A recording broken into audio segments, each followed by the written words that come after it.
Warning, the following podcast contains adult language, themes, and situations. Also, the film we're about to talk about is going to be spoiled thoroughly.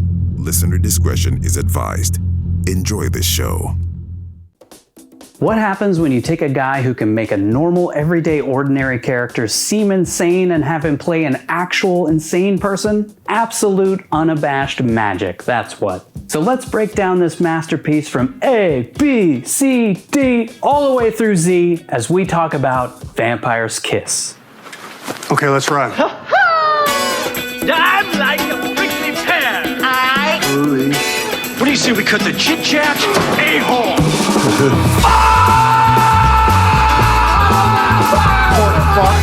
Porker, how'd it get burned? How'd it get burned? How'd it get burned? Hey, have you ever been dragged to the sidewalk and beat until you Pissed blood! Welcome to One Cage at a Time, the show where we break down every single Nicolas Cage movie, one film at a time. Here are your hosts, Patrick, Vince, and Nigel. After a kinky night with a beautiful woman who loves extreme hickies, a full-of-himself lunatic literary agent and inexplicable ladies' man begins to suspect he's slowly turning into a vampire. Let's meet the stars of the film.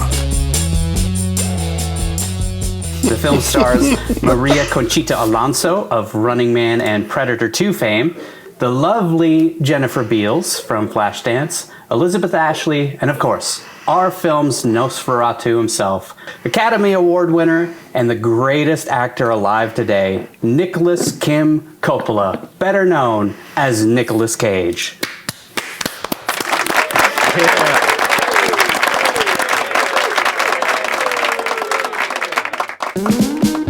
It's time to go over some of the finer details. So this movie was released in May of 1988. Has a $2 million budget and only made $725,000 back, which is kind of amazing. I mean, I get it. It's a weird movie, but like Nicolas Cage was coming off of Raising Arizona. He had some pretty decent star power coming into this movie, and Yeah. I mean, I love this movie. So it's hard for me to understand why anybody would not want to go see this movie. But it's since become a huge cult classic. That's how I saw it, was like, I think it was like late night Cinemax. Probably back in the 90s, somewhere in there. And God damn it, it spoke to me immediately. And it still does. It gets better every time I watch it. It's amazing. This was written by Joseph Minion, which actually I pointed out in the show sheet.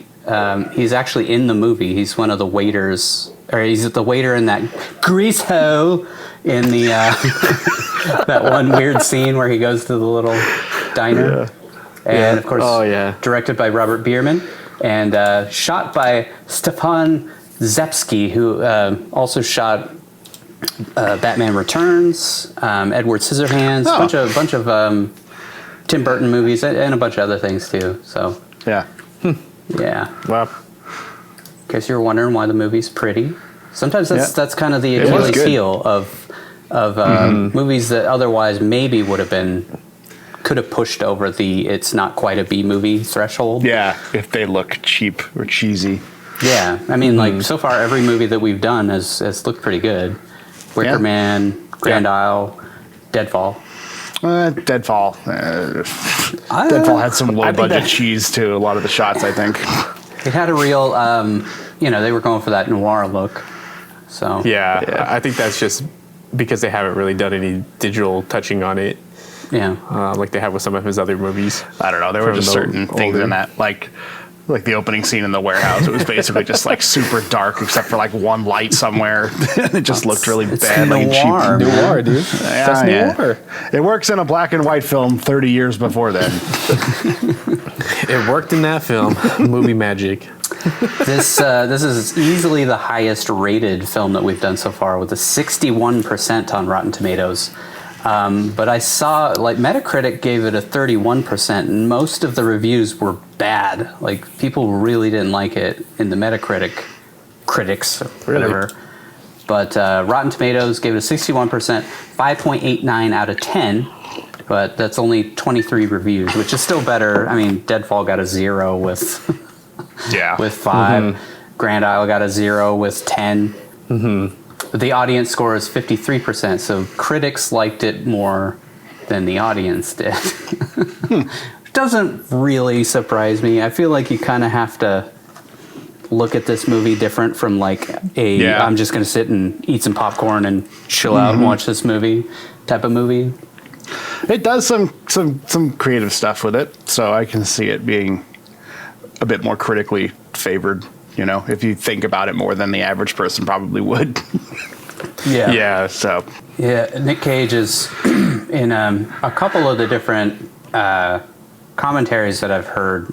He's kind of described, especially his early roles, as sort of like avant-garde or like Dadaism. Like he was kind of going for a new art form with acting. And a lot of people think that that's just a little over the top and ridiculous, but personally, his performance in Deadfall, amazing. His performance in this movie, oh my God, can't get much better than this. Yeah, I was. It took probably the first act for me to kind of realize, like, oh, okay, this isn't just him being crazy. This is him actually fitting into this character so well that it started transitioning into something that I really started to appreciate. this get movie, into the second act and on. This movie convinced my wife that he's a good actor. Wow. Like somewhere in the movie it clicked to her that like he's a good actor and he's not just like, I think for her to me to some extent too, when we were younger, we only watched some of the movies that he did more mainstream, like National Treasure, Gone in 60 Seconds, The Rock, where he kind of just plays like a normal guy and like I think he's wasted in those roles. That's not his strength. So when he's just doing those, he just seems like a boring actor. He's not really doing much on it. But when he actually can get into the playing somebody as batshit insane as this character, when Nick Cage, it really shines. When Nick Cage gets let loose, it's just magic, man. Watch out. So fucking good. How about a Coppola quick facts? This actually inspired Christian Bale's performance in American Psycho.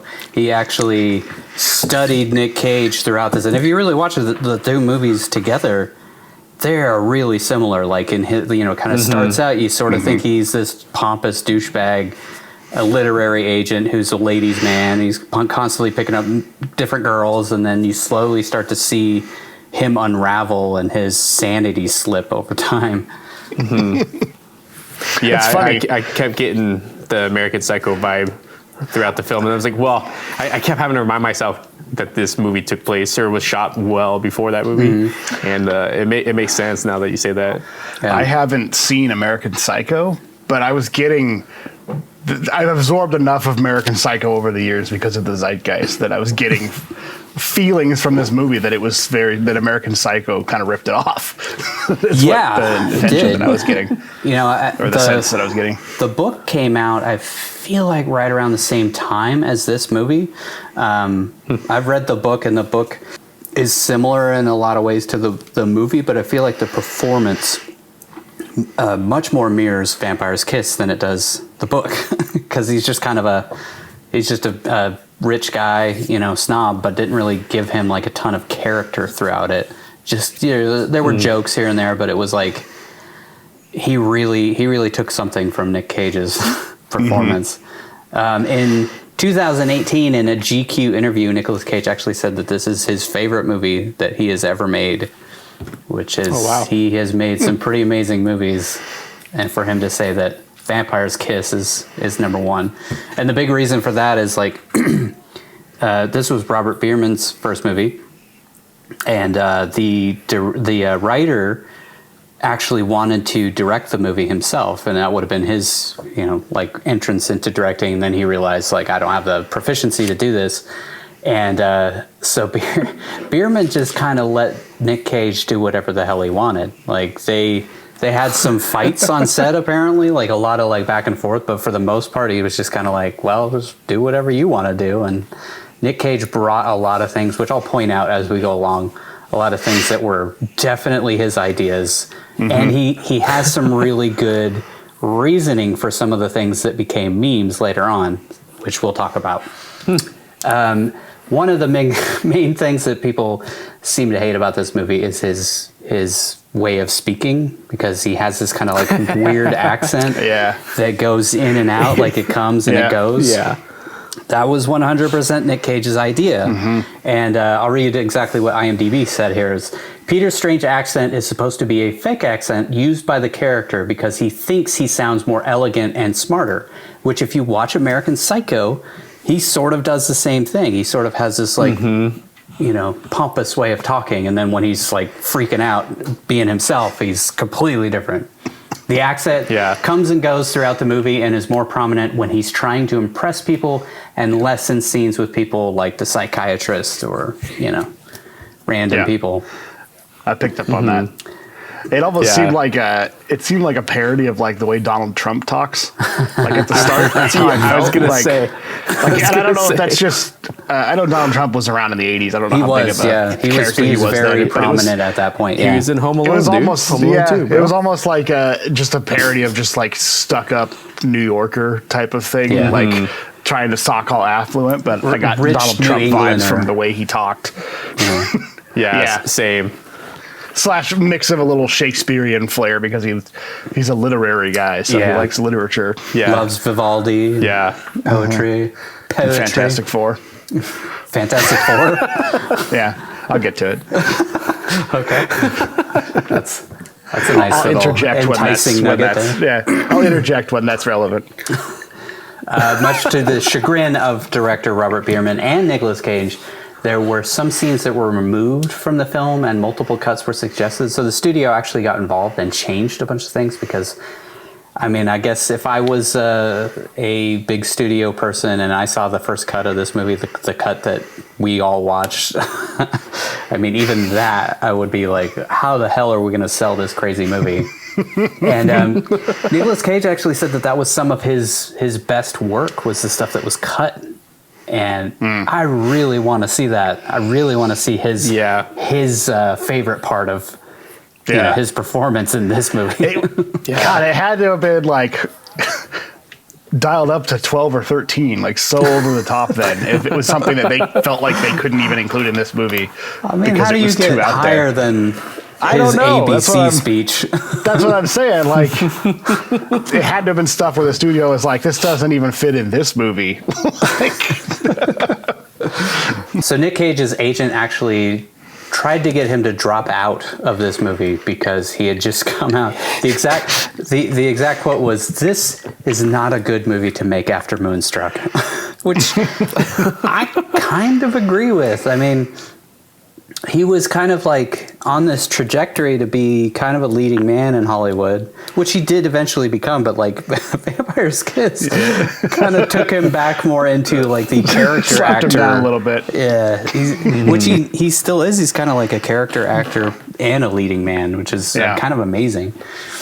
But I thought that was funny. Like, don't do this movie, which he did drop out. He left the production, and it was like a month before they were supposed to start filming, and the directors were freaking out, and they did cast somebody else.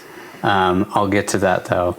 But then Nick Cage ended up calling up after he thought about it on his own and was like, fuck my agent, I want to do the movie, so I'm going to do it. I don't care what it does to my career. This seems like it'll be a great film, you know? So he eventually did do it. Nicolas Cage and Jennifer Beals apparently didn't get along at all on the set. His vampire lover, they didn't get along at all because the theory is that Nick Cage wanted Patricia Arquette, who is his girlfriend at the time, to be that character. No. But they originally had somebody else cast, and then that person also dropped out last minute. And Jennifer Beals apparently found out that she got the role, and then the next day she was on set and chomping away on Nick Cage's neck. Okay, that makes something make a little more sense that I'll get into later on. Okay. But that actually kind of works because the two characters don't really have chemistry together, No. but it kind of fits. It fits the movie. Yeah. For what they were trying to do. So I like that. That's interesting. I mean, they said that the first scene that she shot was the one where Peter's in his office, slumped on the ground, and she's just like sucking on his neck when it cuts to Alva, and then it comes back to him, which is a pretty awkward first scene to shoot with somebody you don't know who apparently is really pissed that you're on the movie instead of his girlfriend.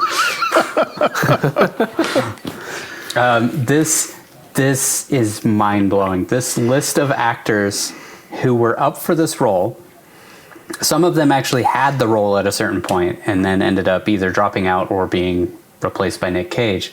But other actors considered for the role of Peter Lowe include Judd Nelson. That one kind of makes sense. Judd Nelson from Breakfast Club and all those movies.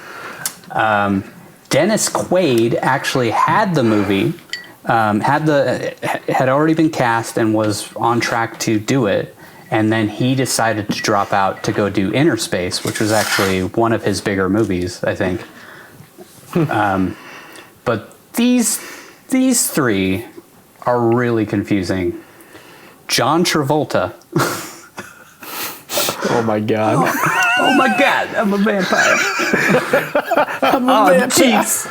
A, B, I'm a C, vampire. I'm a vampire. I'm a vampire. I'm a vampire. Sylvester Stallone. What? Hey, yo, I'm a vampire, because, I can see Travolta. I can't see Stallone having freakouts like that. I got bit on the neck, right here. Can you imagine him as a even without the vampire plot? Imagine him as a literary producer or whatever the hell his title was. Hey, wearing a suit. missing the Heatherton contract, Find that contract. I like literature. And the other big name that was up for this, Arnold Schwarzenegger. Oh my god! So they were just going after every action star in the 80s. Yeah, they just wanted a big star. Why would you even consider an action star for this movie? I don't know. What part of this movie feels like an action Sylvester movie? Stallone can act. Schwarzenegger couldn't. I mean, he can now, but back then he really couldn't. 1988 Arnold Schwarzenegger. Yeah, I mean, he had nothing. He nothing could barely in the speak can. English Yeah. at that time. Stallone can act, but I don't think would have fit this role at all. No. I could see John Travolta doing it because he can also ham it up and be, intense about stuff. Yeah. I can't see Arnold Schwarzenegger doing this at all. I could feel like Judd Nelson and Dennis Quaid too. I think they could have pulled it off. But they would have been a different. I think Dennis Quaid would have been a different character, so but he could have pulled off that suave to weird to psycho to completely unhinged throughout the course of it. But it would have been a totally different character. Yeah. Yeah. Nobody could quite play this role like Nicolas Cage. Yep. Yeah, they couldn't. Arnold Schwarzenegger. Give him glasses. Try and look smart. Yeah, I'm a vampire. I just can't. Part of why this character works is he's just a scrawny little loser-looking guy, and you stick Arnold Schwarzenegger in the role, and you're just like, what? Yeah, he's just yoked. Just imagine Arnold Schwarzenegger trying to catch one of those pigeons. Get over here. That's where Sylvester Stallone would actually fit perfect. Yeah, from Rocky. This turns into a training montage. The old guy yelling at him to grab the pigeons. Get it, Rock. Grab the pigeons, Rock. Could have been one of his pigeons. I guess that would actually. I was going to say that would fit with one of his delusions. All right, it's time to break down the film one scene at a time. Act 1. Why don't we set some shit up? All right, let's start having fun, gentlemen. Our story of a man who becomes convinced he's a vampire starts where you would expect, inside a therapist's office. Nick Cage is laying on the therapist's couch with his shoes on, presumably after walking around one of the filthiest cities in the world. So his character is already kind of a dick. And one thing that bothered me, I don't know if you guys picked up on this, but only one of the cushions was wrapped in plastic. Did you guys notice that? On her couch? Right by his feet. Yeah. I'm assuming that was because he was wearing shoes on the couch. Yeah, probably a rental of some sort, right? Yeah, it's probably a rental couch, and Nick Cage didn't want to take his shoes off, and they were like, well, we can't ruin the couch. I mean, to be fair, Peter Lowe would not take his shoes off.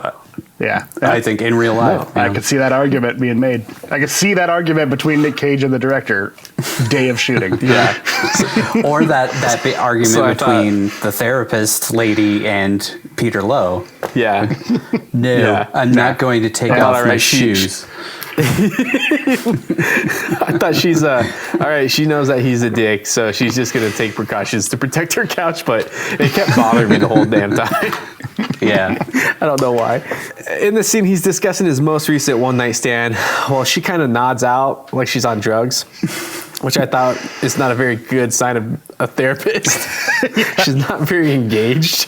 She is the worst Suddenly we freaking cut to therapist. Stanley. I think at one point she even checks her really watch, is. like while he's talking. She's so disengaged with him. She's like, ugh. Anyways, it's time. Oh, it's almost time for you to go, Peter. So suddenly we cut to Stanley Hudson's favorite nightclub. Seriously, watch that scene, guys. They cut to a young doppelganger of Leslie David Barker from The Office like 3 different times. Yes, I did notice it, and I even was like, "Is that really like? Were they trying to make a joke in the office that was actually what Stanley was doing back in the 80s, and that's why he, cheats on his wife and runs away to Florida or whatever? Like he's trying to relive the nightlife." One of the writers saw Vampire's Kiss. Dude, you were in that movie. Dude, you were in the movie. Let's, and they do. They keep cutting back to him like he's a character you're supposed to focus on. I thought he was going to be a character in the movie 3 to 5 times, like cutting straight to him. I thought the same thing. I was like, okay, well, he's going to show up again. Nope, never shows up. Nope, gone. So here we see Nick is chatting up a cutie at the bar who falls for his wily charms, and they drunkenly make their way out into the night where Nick's girl yells for a taxi. While given an impromptu Shakespearean monologue, Nick is rudely interrupted by an impatient taxi driver who calls him a cocksucker after he tells the taxi guy to be gone. He says, "You cocksucker, fuck your own mind." Is that what he said? Yeah.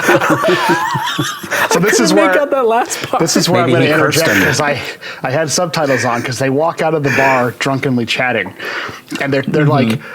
And Nick Cage or Peter is saying something like he could stretch himself out. He could stretch out to Ethiopia if he wanted to. And she's like, no, what? And they're trying to come up with a character. And he goes, he's the 4th member of the Fantastic Four, the last member of the Fantastic Four. So they're talking about Mr. Fantastic for some reason. And she says, no, we already said him. So they're having some conversation about comic characters or characters with superpowers. It's never resolved, but that's what they were talking about. I couldn't make heads or tails of what the hell that conversation was. Like, and even with subtitles on, you're still like, what? Like, and it's again, Nick Cage is really into comics, so I feel like this is just, they were like, just improv. Just chat about something, like chat about like something you care about, you're really passionate about, and that's what came about from that, is they were joking about superheroes or something. Nick Cage would make a really good Mr. Fantastic. Oh my God. Definitely see him as Mr. Fantastic. I could see that too. I think he would kill it too because he loves comics so much. You didn't have to wait for the payoff. You didn't have to wait that long for the payoff for the Fantastic Four comment. That's what they were talking about. That was a good tease. Yeah, that was good. Teased that up real good. But also, I thought it was great that the guy goes, "So, "Will you great cocksucker, fuck your mind," and he drives off. Maybe he was responsible for fucking his mind up because he seemed perfectly normal till that point. Wow, maybe He it is hexed him. Super deep-seated foreshadowing. Oh, or it was just an immigrant Just who didn't know some English all that well and meant to say like, "Fuck you." Now we're back at Nick's place. He and his girl continued a completely incoherent conversation that even after 3 viewings still doesn't make a lick of sense. Up until Nick's girl asks him what he does for a living, and he answers, literature. As a little boy watches for no reason at all. He's just creepily watching him from the next flight of stairs.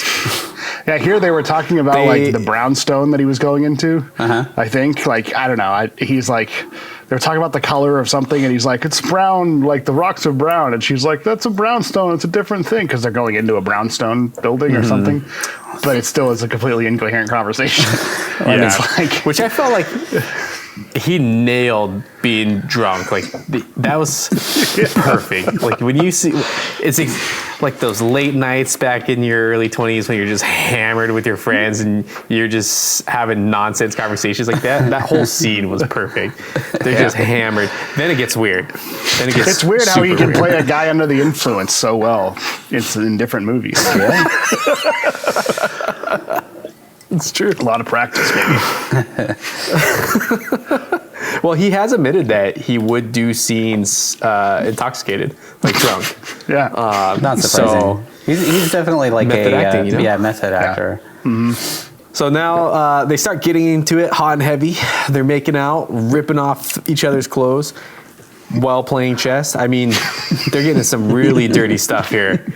Right in the middle of kissing titties, a bat flies into the apartment like an asshole and totally ruins the vibe.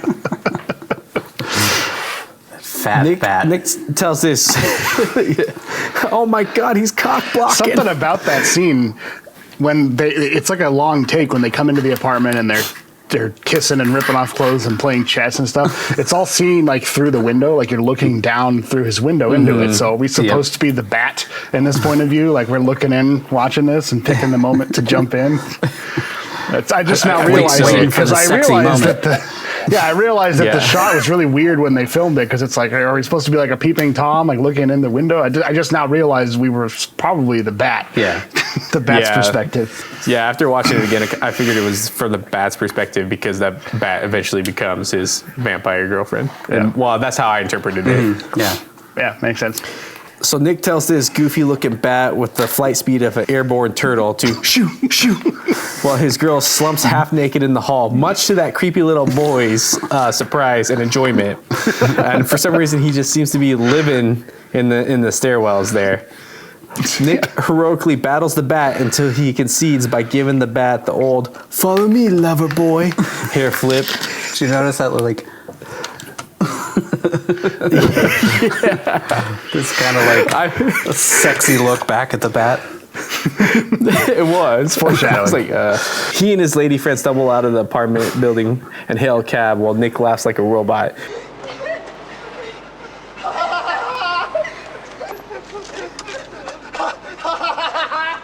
Who just activated his humor chip 2 minutes earlier, and the two of them drive off into the night for some off-screen lovemaking. One little thing I wanted to add about that bat is it was actually made by one of the guys who worked on Empire Strikes Back, which is kind of amazing. And they shipped it from England over, and it was completely destroyed in the mail. So they had to like put it back together, and I feel like that's why it looks all part of the janky. reason why it looks so shitty. It looked like a bloated bat. Yeah. It's this big fat. I was like, dude, this bat needs to go on a diet. It is just sort of like it's so slow. It's just like going around the room like, you ever seen a bat? They're not. They go like this. Slow. Right? They're like, just do this. Don't shake it too hard. It'll fall apart. Quick aside, my in-laws just sent us a picture this morning of a bat that was sleeping outside their window in their bedroom, like this morning. They took pictures of it. Did they? Oh my did God. they get turned on by it? I made that comment to my wife, but I didn't ask. Tell her to keep an eye on them. Make sure they don't start sliding into this delusion of becoming vampires. I saw a documentary about it once. Next, we see Nick at his literary job, where we find out his name is Peter Lowe, and we get to meet his lovely assistant Alva. Poor Alva. Peter explains, yeah, poor Alva. Peter explains to Alva that a client named Frank Heatherton wants a copy of the contract from a sale of a short story named Rattlesnake Hills. He goes on to say that the agency acquired the story in the 60s, but there's no reason why the contract shouldn't be somewhere in the company's files. He then tasks this poor woman to track down the missing contract, which is likely buried in a massive, unsorted file somewhere in the recesses of this building. I feel so bad for that character. And at first, so much fun watching him torture her at the same time. It's like it is like you feel bad for her. At first, I thought she was gonna be at first I thought she was gonna be a no name character that just kind of comes in and he gives her this task and then she kind of disappears. I was pleasantly surprised to see the journey that she goes on.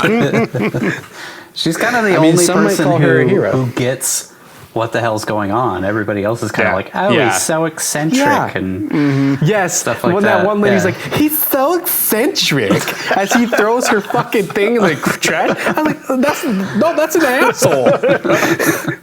But it's the late 80s, you know, everybody is okay with that. Yeah. Next, we see Peter return to his bat-infested apartment where he is sad to see that the fake bat has flown the coop. We cut to Peter back in his therapist's office, telling her that he got horny while he was fighting the bat. And I got to be honest, I mean, who wouldn't? who doesn't get turned on when they're fighting a bloated bat that moves at the speed of a turtle? I feel like that was like the first major sign of the therapist just being terrible at her job. It's like, he just said that he got turned on by a bat. And she was like, you were having foreplay with this other chick, so maybe you were still turned on from that. And I think he explicitly was like, no, it was because of the bat. That scene was awkward because she's asking him like she's trying to ask him clarifying questions, and he's like so focused on how horny he was fighting that bat, and then it's just like that awkward exchange back and forth between them, and I'm like, you're just okay with your client telling you that he's turned on by a bat? Like, I'd be asking some other questions here, maybe giving him some medication, but I don't know. I didn't spend all that time in psychiatric school like her. So medication could have saved us a lot of dead random animals and cokehead. But I'm glad it didn't. She has a hard time wrapping her head around this, as you might expect. But before she can press Peter further about his attraction to the rotund furry friend, he's shooed away. Peter bails, leaving the doctor to shoot. Peter bails, leaving the doctor to shake her head and suck her pen, which was kind of disgusting. Maybe I'm just scarred from Corona, but I wouldn't be doing that. Back at the literary office, Peter flips out when Alva says she still hasn't found the files. Next, we see Peter checking himself out in the mirror like a man who knows goddamn well how fucking amazing he looks and heads out to hang with some buddies, but quickly gets bored and tries to find the next Mrs. Lowe instead. As luck has it, he immediately spots the girl from Flashdance and lays on the charm, which must have worked because next thing we see, Peter and Rachel going at it back in Peter's Batcave. In the throes of passion, Rachel twists Peter's head and reveals that she is, in fact, a vampire. You know, if you didn't know what the hell this movie was about, that would be such a weird, like, what? Oh, okay. Mm-hmm. Yeah. If you went in completely blind, you're like, oh, that's a cute name, Vampire's Kiss. And then all of a sudden, she's just chowing down on his neck. You'd be like, what the fuck am I watching? Which might explain why this movie didn't do too hot in the box office. Yeah. So she starts chowing down on Peter's neck for a second, and it turns out he's super into it. She explains that Peter chose her, which leads us to believe that she and the bat from earlier are possibly one and the same. Yeah, I wasn't sure if it was Peter like confirmed at any point that he put those two people together, or the bat and this girl, which we do find out the identity of her at some point. Yeah, I just assumed that it was like she was the bat, and now here she is, and this is how. Because at this time, it's still ambiguous. Is he starting to slide into some serious mental issues, or is this going to be a true vampire story? Right. Yeah. I'm not jacking off. Next, we see Peter. I'm just doing my steps here. Tubing. Tubing on camera. Now we'll take a quick break for our OnlyFans I just want to... this is my favorite time of the week, and I want to make sure I enjoy it to the best of my abilities. Best reason to have a Fitbit is to fake it out, so you don't have to actually do the exercise. Well, you want me to get up every hour keep and reading walk about her around sucking like a his freak neck during our show? Okay. The fans might like it. So, next, we see Peter shaving with no sign of the bite for the night before, but he cuts himself shaving in the exact same spot where she bit him, causing him to cover the cut with a Band-Aid for the rest of the film. I missed He had that a real part Nelly when I watched vibe it. going on. I didn't. I saw him shaving, really? but Yeah, I he missed that nicks he cut himself. himself. Yeah, cuts himself, and then that's why, because like he didn't have anything there, Yeah. so that's like the first sign that she wasn't actually real, Right. and the first real concrete sign that this dude is in fact insane. Yeah. Yes, because as you will see, we learn real quick. Yeah, he's just got mental issues. An exuberant Peter then signs some Sings. Sorry. Sings some Stravinsky. Is that how you say it? Stravinsky. Stravinsky? Yeah. Stravinsky? Stravinsky. An exuberant Peter then sings some Stravinsky and puts together coffee in bed for Rachel, but there is a catch. There is no one in the bed. Dun, dun, dun. And Peter hands the coffee to a phantom person that only he sees. Yeah. Quick fact. It cost them $10,000 in production to license that song. Yeah, so that is crazy. Oh my God. So it was easily the most expensive part of the post-production process, and it was because he sang it so well. Like even the director in the commentary was like, if he just would have not gotten so close to the original, like the actual sound of the song, we wouldn't have had to pay for it. But Wow. Nick Cage was under the impression that this song was in the public domain because it's a Stravinsky song, you would think. Yeah, it's a classical music, right? Stravinsky's family has held the rights, and they still hold the rights, and they still go after people constantly for the rights to his songs and stuff. So yeah, $10,000 just to license that song for that 2-second little. That's crazy for 2 I seconds. don't even remember that scene. So Yeah. When he's making the coffee and he's like I remember singing the to coffee himself. part, but I don't remember him singing. I mean, Yeah. I guess it was just he's singing. It didn't even register. After Peter shakily shares coffee with his bed sheets, we see him and the girl he picked up in the first scene of the movie at an art gallery, or possibly an alleyway where homeless people smear blood and shit on the walls, but we really can't be sure. It's modern art. It's beautiful. It's modern You art. can't critique It's it like modern that. art. It just looked like a big shit smear on the wall. It did. When I was watching this, I I didn't didn't blame him realize when it he was. ditched. I didn't realize it was a different. I didn't realize it was the same chick from the start of the movie. I Yeah. thought it was a different chick. So I was like, he definitely has a type. Yeah, he takes that random. I thought the same thing. I was like, dang, he really's got a type here. It was Peter actually is entirely understandably by accident that they ended up picking Jennifer Beals for that. They had so many other actresses in mind, but she was the one who actually was available. So it was I like it though, 'cause intended it to be does- somebody like like Patricia Arquette or whatever. Yeah.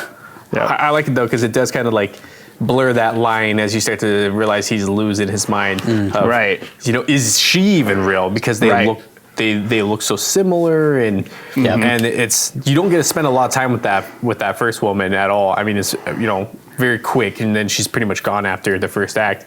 And so I like that it kind of blurred that line of like, well, is she actually real, or did he really experience that, or was he having a delusion at that first encounter with her and the bat? Yeah, sex especially given bat. what happens at the Sex end of the movie. But well, that's too far. Yeah, Yeah. we'll get to That's it. a good tease. Peter is understandably disgusted by the feces on the wall and ditches his girl by using the excuse that he needs to take a piss. He heads home, leaving his girl to wonder where the hell this bat-loving lunatic went for 20 minutes before she gives him a call and rightfully breaks up with him. She calls him a fuck and ditches his non-homeless feces art-loving ass. It was a beautiful gallery. I don't know.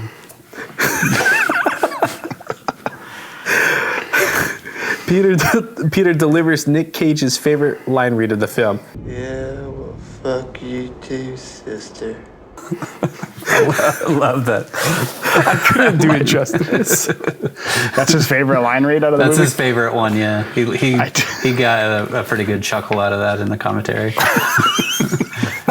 And he even he stopped wish I the could've other guy, heard the it. director, from talking. He was like, "Oh wait, this is my favorite one." And then he did the line read, and then he laughed. That's awesome. I was so sad I couldn't get it on DVD because I wanted to listen to the commentary. It's a hard on one this to get on DVD for whatever reason. I think it's like completely out of print $48. now. I feel like it Nice. enhanced the experience a little bit by being able to hear that commentary. Yeah. Back at the therapist's office, Peter explains away the awkward boner he got from the bat and chalks up his feelings to being pretty horny, Pretty keyed up, and drunk.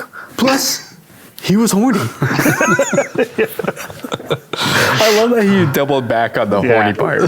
I was Plus, I was pretty horny. horny. He's very vociferous, right? You know, he knows how to express himself in multiple ways because he's such a literary genius. Yeah. Yeah. I mean, he doesn't write any of the New York's Times best-selling novels, but he helps usher those authors onto fame I mean, by finding for the most old part, he contracts for seems them. to scream at his assistant, and I think that's all he really does at that job. Yeah. Yeah, he admits that he's kind of a douchebag to all of his assistants. Also, you find out he's also got a boss. So, like, what is? Like, he's not top dog at the thing. He's just some middle manager he's not. who's got his own office. Yeah. Yeah. 20-something who went to some high prestigious school, just like Patrick Bateman American in Psycho. American Psycho. That's all his therapist needed to know to move on from that topic, and it never gets brought up again. She's a real bang-up therapist who really seems to be helping Peter work through his issues as well as his ever-slipping grasp of reality. She really, really sucks at her job, which we'll She's see. not good. We will see more of. I was gonna say, later on down the road, there's a lot of questions. I had a lot of questions about her professionalism. My brief answer to that is that she doesn't exist. You don't think so? But we'll talk about it later when we get more into it. Interesting. Okay. That is possible, yeah. Yeah, that is actually Another possible. tease. Back at the office, Peter has a spastastic fit. Peter, Frank Heatherton on 03. when he finds out the client looking for the missing contract is on the phone and promptly calls Alva into his office. He does this like Peter again freaks out. mouth thing. He said on the commentary that like he didn't even know what he was doing. He just thought he would have like a tick. Yeah, it or looks something. like his jaw unhinged or pop, he dislocated his jaw and he's trying to pop it back into place. Just to describe that to the audio listeners of what this looks like. Peter again freaks out on Alva as he explains that he's about to talk to Frank Heatherton, and Frank is going to be pissed about not getting the contract that she has yet to find. Peter tells Alva to listen to the song and dance he has to do with the client because she hasn't done her job. Frank Heatherton quickly tells Peter, who glares at Alva the whole conversation, that there is absolutely no rush in getting him that contract. He tells Alva, who could only hear his side of the conversation, that he couldn't get a word in edgewise, that Frank is boiling mad, and that if he doesn't get the contract within a week, he'll terminate his agreement with the agency. He then asks, Am I getting through to you, Alva? and she immediately gets back to work. Am I getting through to you, Alva? So good. Just his over-the-top acting in this case fits the character so well as the movie goes on. Yeah. that the second watch, I sat there and really appreciated it because it's an odd way to foreshadow what is going to be happening pretty soon. Yeah. I feel like a lot of people take his little moments out of context. And like, when you watch the movie all together, it makes a hell of a lot more sense. Peter heads to a diner full of people who can't act, including the screenwriter of the film, who you mentioned earlier was playing the waiter. Mm-hmm. The producers, who were behind his table. Oh, was that the two women talking behind the table? Yeah, I think only one of them is actually a producer, but they were on the table behind him. I think the girl who actually like mentions that she got engaged, which causes him to flip out, which if you really track it, every time anybody falls in love or seems happy with whoever they're with, he freaks out because he can't find that for himself. Peter can't believe he he has been waiting to have someone take his order for 15 minutes and calls the place a fucking greasehole when the woman behind him says she's been proposed to. Fucking grease hole. I had to put the subtitles on for that one too, because He says it's so weird. he says it's so strange.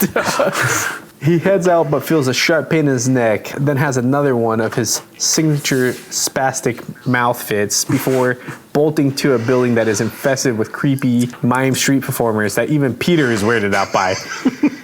That was so Peter weird. tries to call. That was like, yeah, I thought it was the like, whole oh, thing, maybe it's- this is one of his delusions, but Yeah, no, they when were I like, think back on it, I think it was still because if you watch, they're pantomiming a scene where he tries to kiss her and then she slaps him and he spits on her, and then they do the same thing as he leaves the room, and like that's his mind. That's how relationships work. Like he tries to kiss some chick, she gets mad at him, smacks him, and then he retaliates. The man retaliates back. That's kind of makes how I sense, yeah. interpreted it, because otherwise it's two mimes practicing on a sidewalk in the middle of the night in New York, and it makes no fucking sense. the director New actually York, said baby. that it was just like, I've seen this all the time on the street, so I Okay. decided to add street performers. But like, I feel like if you take away his like commentary on some of this stuff, Yeah. it's also the commentary was recorded 10 years after they made the movie, and the writer wasn't involved in that. So I feel like a lot of the little things that maybe we're adding to it were Yeah. supposed to be like what we're saying they are. I don't know. Well, it's like one of the things I like about the movie is because he's an unreliable narrator, you question the entire movie. So you can discuss anything. Yeah. Anything can exist or it can't exist or whatnot. It's one of the things I really like Yeah. about it. And I felt like that Yeah. was because I was like, that's really fucking weird. Like, that's weird in a movie full of weird things. But that would be a plausible explanation for it that sort of fits in the way that the movie works. But otherwise, it's Yeah. just weird for weird's sake. I thought it was funny that even he was like, the fuck is going on? Yeah, the look on his face as he's stumbling up the stairs. I was like, oh yeah, he even thinks this is fucked up.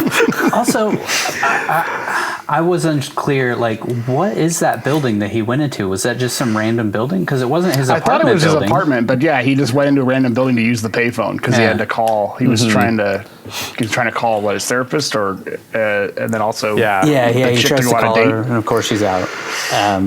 But Yeah, I figured it was just an apartment building because you see a couple Yeah. coming out. Yeah, he just goes into the lobby and uses the passing phone the and then lobby. leaves. Yeah. Robert Bierman was trying to set up something in that he talked about it kind of looking like it might be a brothel of some sort. Like there's I wonder that Johns too, with based off the girls going clothing. in and out. And there's a Yeah. guy, there's a doorman sitting there.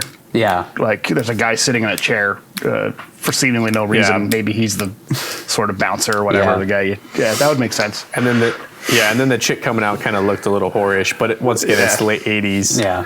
nightlife. Yeah. It was ambiguous. Peter tries to call his incredible therapist, who of course isn't in. So instead, he calls that poor girl he ditched at the art gallery. He explains that he left because of an illness and asks if they can meet up later, which she reluctantly agrees to. Why? I don't get it. It was kind of an illness, Yeah. mental illness. I mean, he wasn't lying. Yeah. Peter gets interrupted while getting dressed for the date by a knock at the door. When he inspects the noise, he finds no one outside his door. He locks it and slowly backs away while shaking his head like a toddler who just accidentally spilled water on a computer and knows he's about to get punished. He sits down, wipes his head, checks his watch, and bangs his fist on the chair before getting up and going out the door he just backed away from. There's a quick thing in there when he's getting dressed. He goes to pull the Band-Aid off his deck, and you can see there's nothing there, and he puts it back really quickly. So it's another one of those hints that, like, even though maybe he even cut himself, like, it's already healed because it's been a couple of days. He doesn't need to keep the Band-Aid on it. It's not an actual bite mark. I didn't notice that it had healed already. Yeah, he's putting his collar up, and he goes to pull the Band-Aid off, and you can see a brief shot of it in the mirror, nothing there, and then he puts it back on. And puts the collar up. See, he's always make the movie better, I feel like when we sit down and, because we all kind of notice different things. I think that's kind of the beauty of this show is like we're really, really, really diving into these movies. To me, that was the first time I didn't like the coffee thing didn't get me for some reason. Like when he was handing the coffee to nobody, I thought he was just being a fucking weirdo. But that was, to me, that was the first thing I've heard, the first concrete shot in the movie that says like, no, there's nothing. He didn't actually get bitten by a vampire. He's making it all up. It's all in his head.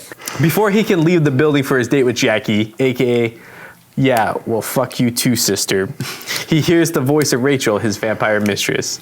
He heads back upstairs with her while sporting a "I poop my pants, mommy" look on his face with his mouth wide open. When I read that, I knew, oh, dude, all I could see is that look on his face as they're headed back up the fucking stairs. So that it fits so perfectly. That was actually, Nick Cage took that from if you remember the original Dracula, when he's being pulled up the stairs, he has that exact same look on his face, like this weird, like mouth agape, stupid stare on his face. Yeah, the vampires hypnotize you, and yeah. you're under their spell. Yeah, he just makes it look so comical.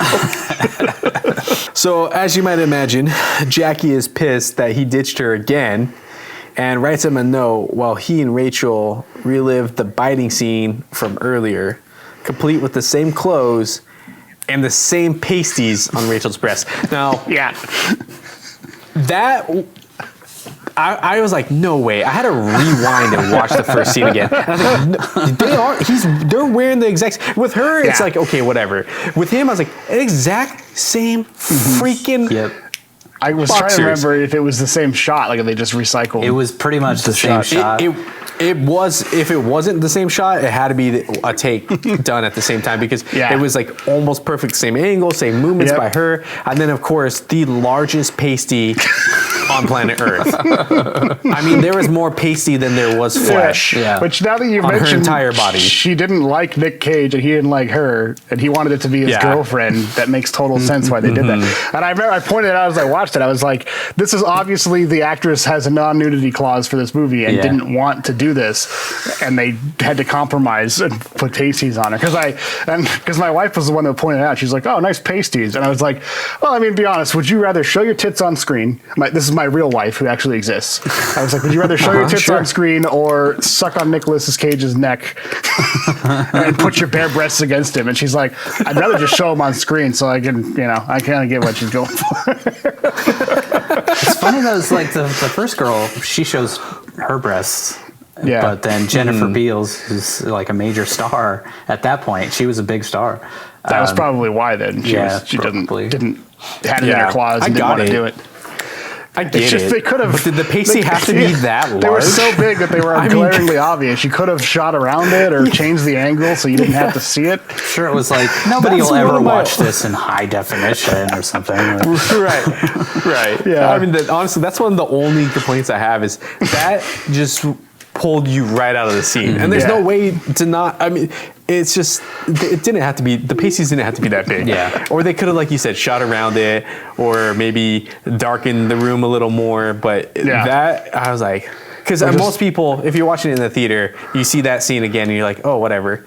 But now, like, we can go back and watch it. We can watch it anytime you guys just we want. Took the same, you took the same scene from before and just reused it. I thought it Which was, seems to be a theme in his movies, apparently. Like a mistake of some sort, that they just, they just didn't think about it, but it was actually intentional. That this was the exact same delusion again from Peter Lowe. So he literally just relived the passionate night he had with the vampire in his head again, exactly the same way as it was. Same clothes, everything, same pasties, everything. Yeah, I felt the same way. I'm glad that he was deliberating because I thought that. I was like, I want to give him credit here and say that was on purpose, that they recycled it the same. Yeah, it was intentional.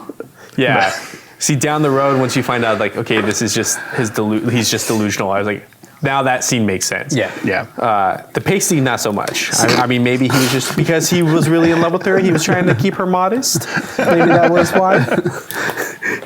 I feel like that's one of the amazing things about this movie is it's just every time you watch it, it kind of gets deeper and it gets more intricate in his delusion, and you start noticing little things. And like, I think a lot of people probably watched this movie once and was like, that was a stupid, weird movie. Yeah. But like the more you watch it, the more intricate and amazing it becomes. First watch, I thought, wow, this is not a very deep film. And then the second viewing, I was like, well, no, like, this is like you started I started appreciating it more through the first viewing. The second viewing, I was like, what? Okay, I completely understand where they were going with this film. And a lot of this stuff makes more sense now that I know how the story unravels. Yeah. And I think I feel like a lot of people should give it a second viewing if they've only seen it once. Definitely, yeah. Which again, you know, in the 80s when it came out, you really got to go back to the theater to watch Vampire's Kiss a second time. I mean, You're probably just going to watch it once. You could do home video back then. They had You could, VHS. but it was like, is somebody really going to buy Vampire's Kiss on VHS after a lukewarm reception at the box office? You know, that's what happened. Was it ended up becoming a cult classic? You know, because of being able to rent it at the video store, probably because they're like, Nicolas Cage is in this, Jennifer Beals is in this. This has got to be good. And then they watch it and like, whoa, what the hell is this movie? Yeah, it's just funny because like the movie landscape's changed so much from when these things were made that it's like you got to think about the logistics of things like that versus now. Yeah, it'll show up on Netflix and anybody can watch it and be like, hey, this movie's actually really good. But you think back at the time, like you're going to waste your time and effort going to see it in the theater, and then maybe word of mouth will get out a year down the road when it comes out on home video for $30 or whatever VHS tapes cost back then. Yeah.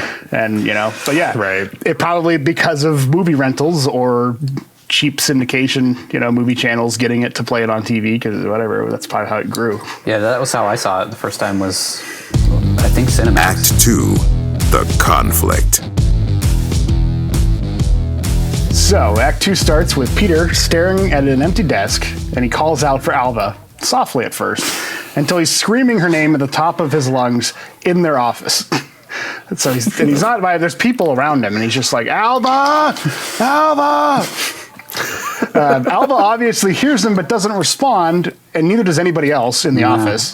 He was screaming, which pisses Peter off.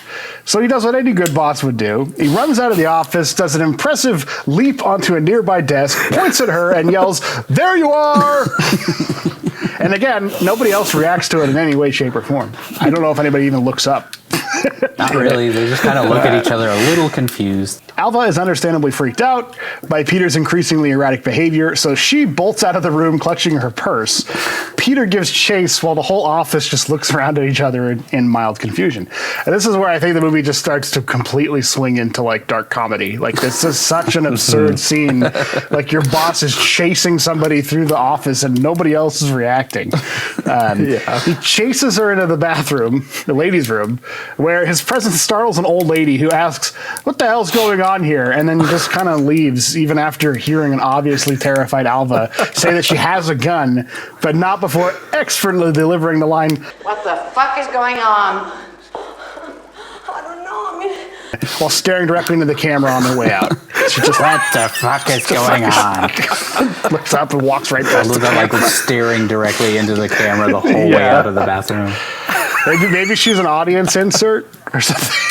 I remember the director saying that she was a lot of fun. She was a lot of fun to work with. And she was obviously only there for like one day or something. But. Yeah. But you just think about it logically, like a guy, even if you know who, maybe she does work for him, so your boss chases somebody into the bathroom, clutching her purse and yelling for help. Yeah. And you just walk out. Just, I'll leave this man in the bathroom see how this plays out. Poor woman who's terrified. I honestly thought maybe that woman was just a random person that happened to be in the bathroom. And that's why she's looking at the camera. She walks out. And the director's like, "Oh, well, fuck, we got to keep her in the movie now. We can't afford to reshoot this. We spent $10,000 on the song."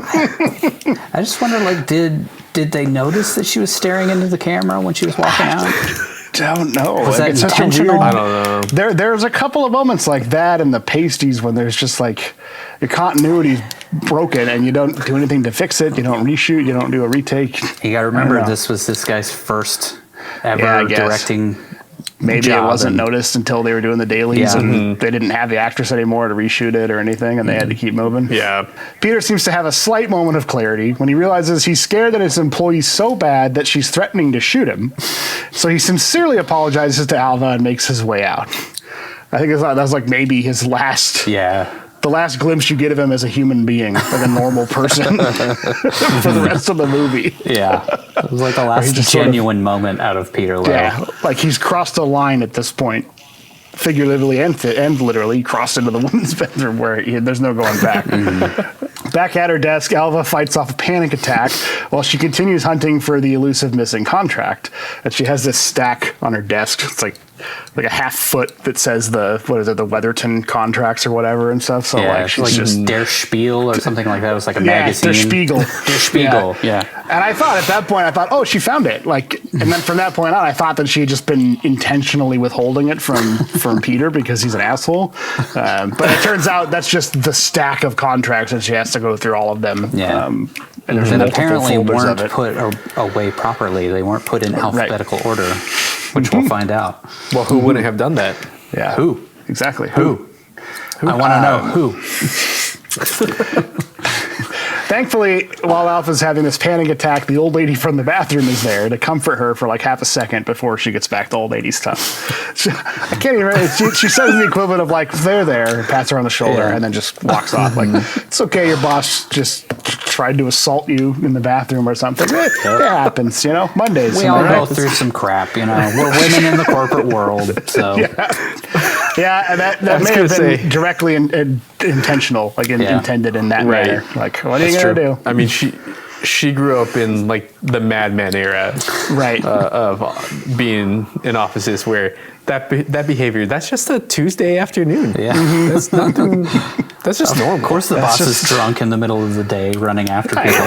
And he's gonna find the youngest, least most vulnerable, most eligible female employee and harass the shit out of her. It happens. It's a rite of passage. Yeah, exactly. One thing I wanted to bring up is I think that his like obsession with Alva kind of came from like that first moment when he like checks out her legs for a second.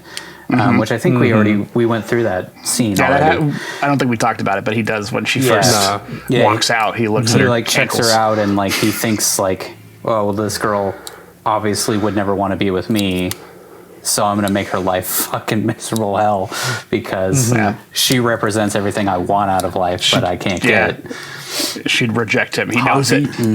So the whole like sexism in the workplace, I think this like was intentional because the very next shot is Peter in a conference room with a bunch of male coworkers, and it's like very, very old boys club. Like he's in a room with discount Chris Farley, dollar store Harold Ramis, and a couple other jaunty fellows laughing it up about Peter's shenanigans in the women's restroom. Peter laughs uncontrollably throughout the entire scene like a maniac. He clearly is. And at one point he closes the blinds because, well, vampire. He laughs so weirdly, like in such a bizarre way that I honestly couldn't tell if it's meant to be Peter the character fake laughing or Nick Cage the actor like way overhamming what's supposed to be a real laugh from Peter the character. In the commentary he said that he was playing up him overcompensating, like him trying to cover up for what he did by just kind of joking around with them and like laughing hysterically about what happened so that nobody will like get mad at him and but none of them are mad anyway. They're just they're all like surprised you didn't rape her. The douchey dudes talk about how ludicrous it is that poor Alva would ask for a raise after being chased into the ladies' room by her nutcase boss, and what kind of graffiti there is on the stalls. Fun stuff like that. His boss is like, hey, when you're in there, did you see my name written on the walls? And what did they say? And that's where he like does this super over the top like. That's the other thing. I was like, is he just laughing to humor his boss? Like it's that nervous type of laughing when boss makes a joke that's terrible and everybody has to fake laugh at it. I mean, this scene is also a scene that feels straight out of American Psycho. Like it's identical to some of the things that happen. It does feel like Peter like putting on a human skin and trying to act like a normal human. Yeah, but just being so unsettling and weird. He has this idea of what he's supposed to be, but he doesn't know how to act like it. He's like, I'm just one of the guys. Yeah, this is where that accent's really thick too when he's talking to them. it's just a running theme of like nobody in this movie acknowledges what he is aside from Alva. Yeah. And like his girlfriend, or the chick that he dates a couple of times. Like everybody else enables this behavior pretty much nonstop. Yeah. So cocaine's a hell of a drug. yeah. Which I think may have been an indictment on like society, allowing this type of thing without actually doing anything about it. For sure. Yeah. It's kind of still relevant. Yeah. Definitely. Yeah. I'll talk about that later. But next, we see Peter arrive at home where he finds a note that Jackie left him, which she wrote on a napkin when he stood her up. He stares at the note, which just reads, "Stay out of my life," while he begins another epic psychotic fit. He rips up the note like a teenage girl who just got dumped in a prom dress hours before the big dance. And we cut back and forth between Alva heading home on the subway and Peter absolutely destroying his apartment with spastic rage. And it keeps showing Alva's purse because she mentions that she has a gun in her purse. Yeah. Like I think that's when he chases her into the bathroom, she says it like I have a gun or whatever. Yeah. So now they've set up this Chekhov's gun where there's a gun in the purse, and the camera keeps focusing on the purse as she's riding home on the subway, and there's a guy begging for money as he sings and stuff like that. So it's setting up this vulnerability that she has to go through every day of being exposed to psychos on the on the subway. If I had to take that train every day, I would probably have a gun myself. So I had a quick, I think that's what one of the male employees says, because they were like, she has a gun or something, and he's like, well, she takes the Pelham every night on the subway. Of course she's got a gun. I actually saw that the way that they described the trains wouldn't get her to the Bronx. So they screwed up that detail. Oh, really? Someone got fired over that blunder. I did have a quick fact about this freak out in his apartment. Apparently, that was all actual like stuff. It wasn't like props or anything. Usually, when they do something like this, where they destroy an apartment, they get real glass out of there and not like plate glass. I mean, these could have killed somebody. Like if Nick Cage would have slipped and fallen on that table when he threw it up, he could have like actually killed himself. But they had a $2 million budget. This was apparently a non-union film, and the union was actually really pissed. The whatever, SAG or whatever, that Nick Cage was doing this movie and that they were making this movie without a union, and they actually protested during the movie. So like in the first scene when they're trying to hail a cab, there was actually a protest right off screen yelling at them, and they had to ADR their lines for that scene. So maybe makes that a lot cab of sense driver's crazy gibberish in that scene. Yeah. Maybe that was one of the people protesting. Maybe that's a line from them. At a certain point, Peter smashes the bathroom mirror and screams, "What is happening to me?" and gets flashes of his vampire lover. We didn't talk about it, but previously he touches a mirror when he's still going through this like transformation, and he recoils from it, like it burns him. He's like, which is not something that happens to vampires. I don't know why they put that in. Like you're supposed to not be in the mirror. I think that happens a little later, right? That's when he's like doing his full-on crazy stare into the mirror. Maybe. There's several parts where he looks into a mirror. There's one point when he can't see himself, but prior to that, he touches the mirror and he like recoils from it. But I can't remember. Do you know what that actually is from? Why the mirror is a bad thing for vampires? It has to do with the soul. They used to think that mirrors were the gateway to your soul, and since vampires don't have a soul, they don't have a reflection. That's deeper like that. than I was saying, but silver. That was the original Folkloid. They're like, so you can be killed by silver, and like mirrors used to be made out of silver, but now it doesn't make any sense. So like when you see a vampire movie set now, they're never looking into a silver mirror. That would explain why when he touches he freaks out, because he still has that. Yeah, he still has that mindset of the old and vampire. He's watching instead of being like a sheet of foil, Nosferatu, he thought it was silver. Which I guess makes sense for the character. He like half picks and chooses what's happening to him based on what he's been exposed to. That's funny. That's funny. I haven't heard about that. Yeah, I'd always heard that it was like your mirror is your soul or whatever, and so vampires don't have one. This is why they don't show up in a mirror. Well, maybe that part, the non-reflection, but the reason they can't touch the mirror is silver. That doesn't make sense for a later part of the movie, but I'll get to that when it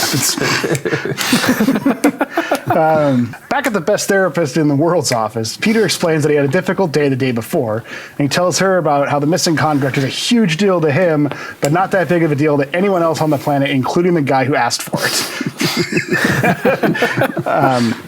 Peter is completely baffled by the idea that any contract could ever possibly go missing, and says that the contract should be there if it was filed correctly. He says, if you make a contract and you store a copy of it, it would be where the copy goes.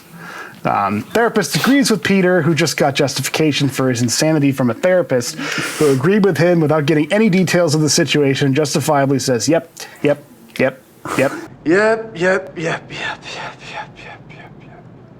Again, this is where my theory that the therapist doesn't actually exist. She's a projection of his mind, making everything that he does okay, because she doesn't challenge him on anything.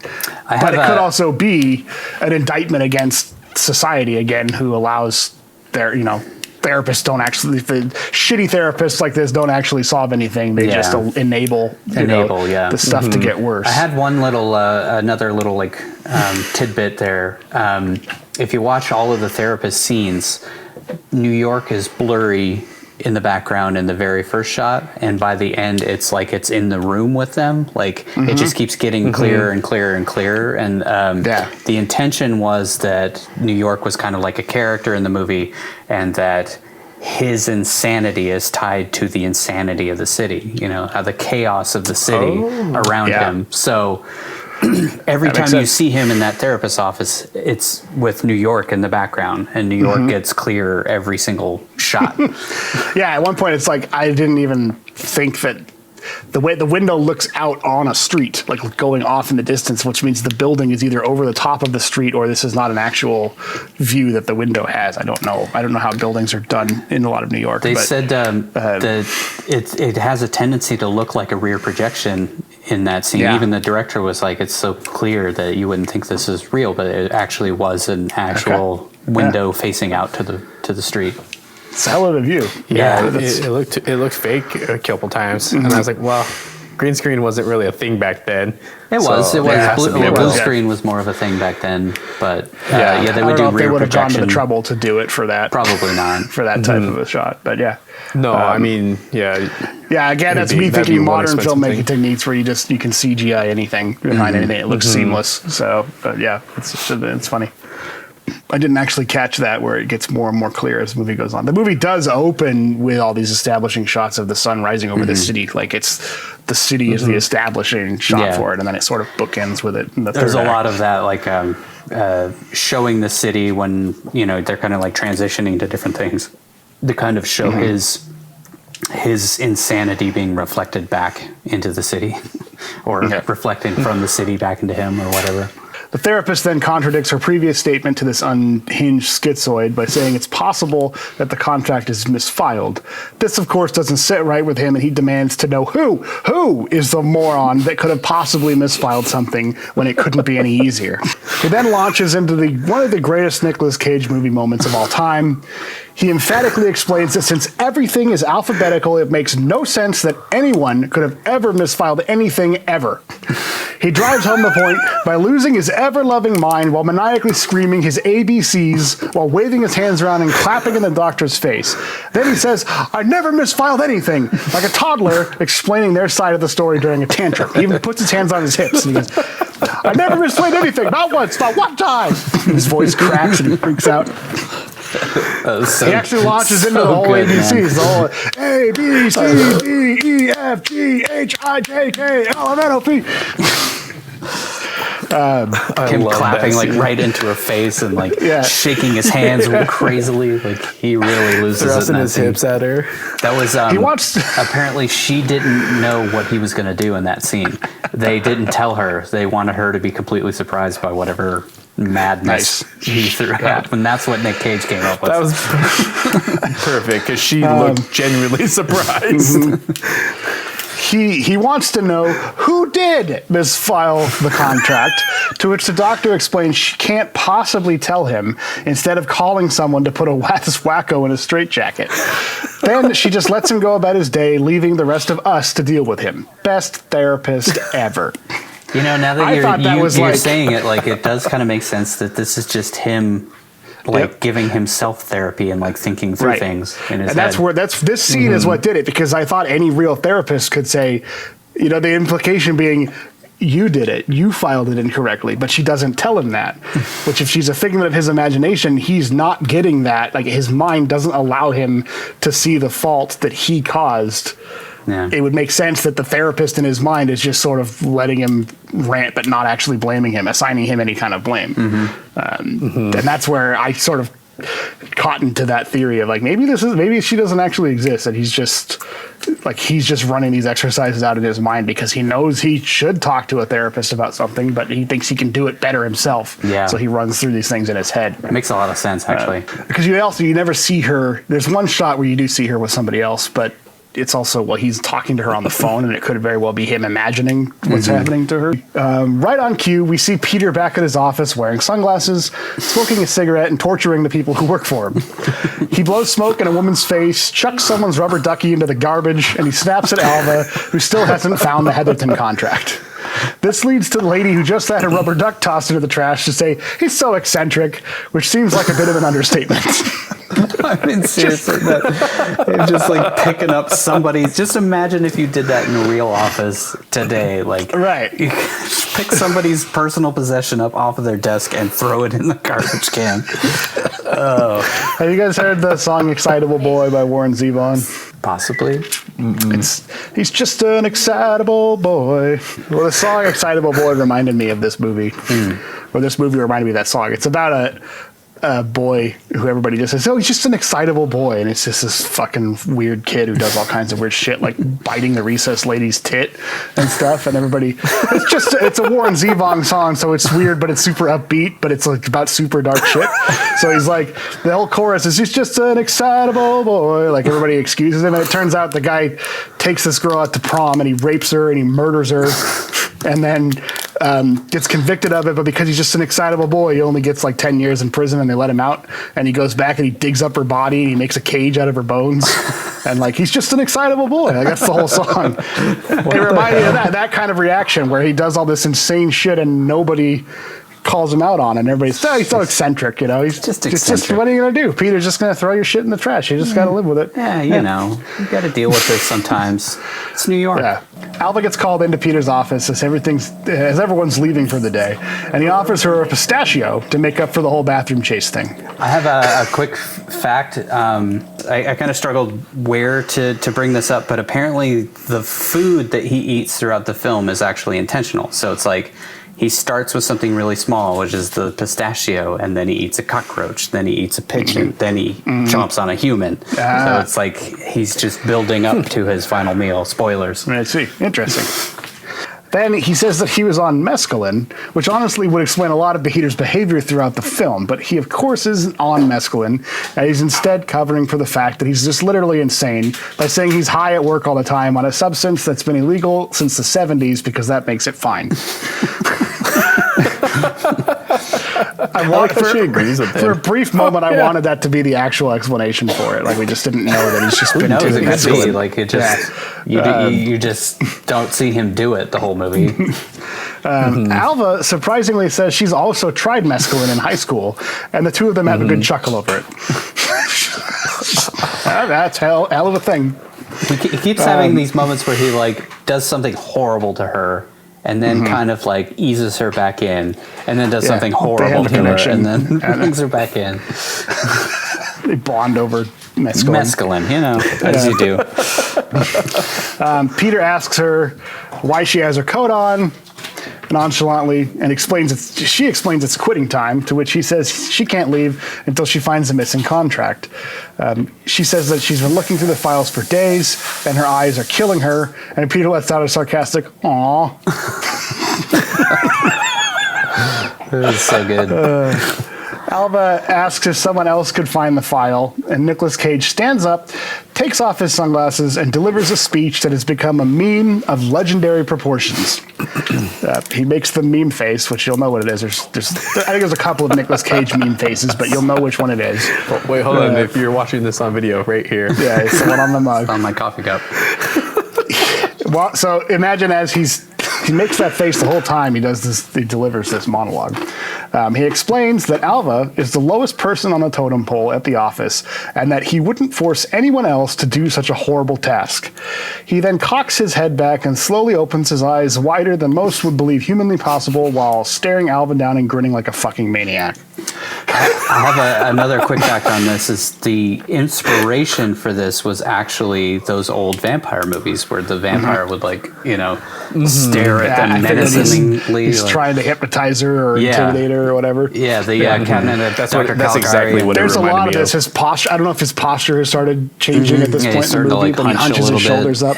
Yeah. And that look, that's his vampire look, which he practices several times in the mirror and stuff. And what I love about it is it's less that he's being turned into a vampire that he thinks he is. It's more like he's being turned into Renfield from the original Dracula, the creepy little thrall of Dracula. Yeah. Which I believe was intentional, the way it's doing it, and it fits his character to completely miss the mark. Think he's the badass Nosferatu or Dracula, and instead he's just the little toady that's psycho that ends up in a mental institution.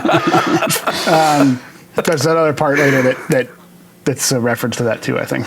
He goes on to say that he takes joy from the fact that he's torturing her with finding the contract, and that she has to do it or he'll fire her. She's petrified by this fruitcake speech and slinks out of her psycho boss's office. Suddenly, Peter stands up and yells, "Don't you want to use your gun, Alva?" Which I'm like, was he trying to get her to shoot him? I think so. Like he's trying to push her until she kills him, because apparently he doesn't want to kill himself, which he does later. This is where you first get the hint that he's suicidal. It's not that because at this point he doesn't believe he's immortal yet. Like he just wants someone to off him. He can't to get out of the hell of his existence. Which his life actually seems pretty great. I mean, he's constantly picking up women, and he's got a pretty decent place. He's got a good job. He seems to make good money. Highly educated. But again, I think that's it's an indictment on the way society treats the mentally ill. Like they don't understand that you could have all of those things and still be depressed or be miserable or be schizophrenic or whatever. It doesn't care who you are or what kind of person, what kind of life you have. It can still take its toll. Right. Yeah, he's obviously schizophrenic. I mean, and he can't form attachments with people and stuff. Like he wants more than anything to be in a loving relationship, and he can't. He's incapable of it, which drives him insane. It turns out to be a pretty sad story. Like he talks about the only thing he loves is torturing Alva. Yeah. She's weirdly enough, she's the one character he has the most connection with in the whole movie, and that's the kind of thing that's his relationship with her. Torture. On the street, we see Peter with a melancholic look carrying groceries home with the traditional classic Hollywood. He's got a baguette sticking out of a brown grocery bag. Because how else would you know that somebody just bought groceries? He spots a neon cross on a church. He drops to his knees, spilling his food everywhere, and then he runs off into traffic before leaving all the food behind. He just does this dramatic, and just collapses seeing that crucifix. So there was people run over to help him. There's one thing I noticed about that is that's the last time he eats normal food. Or even has any association with normal food, and I think it's because partially his transformation into insanity, his spiral, is because he's starving and he doesn't have any food in his system. Like he just won't eat anything because he thinks he can't.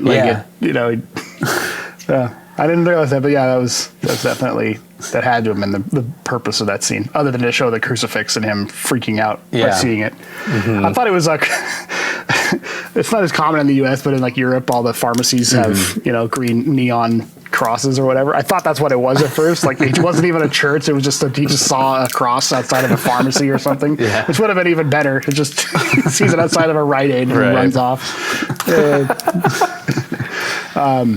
Next, we see Peter crawling on the floor of his destroyed apartment to answer a ringing phone.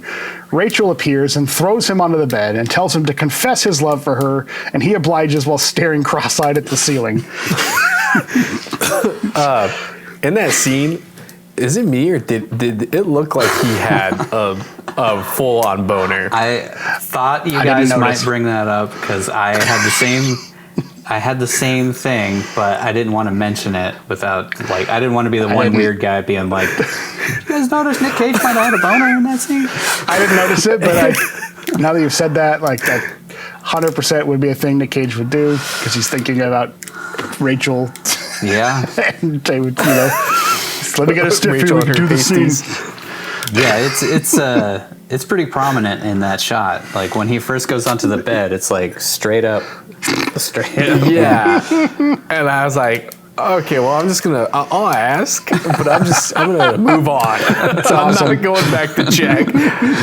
I did a frame by frame analysis, guys, and yeah, that's a full on rager. Put it in the nudity counter just as a side. After more passionate vampire love, Peter watches the legendary 1922 German silent film Nosferatu on TV.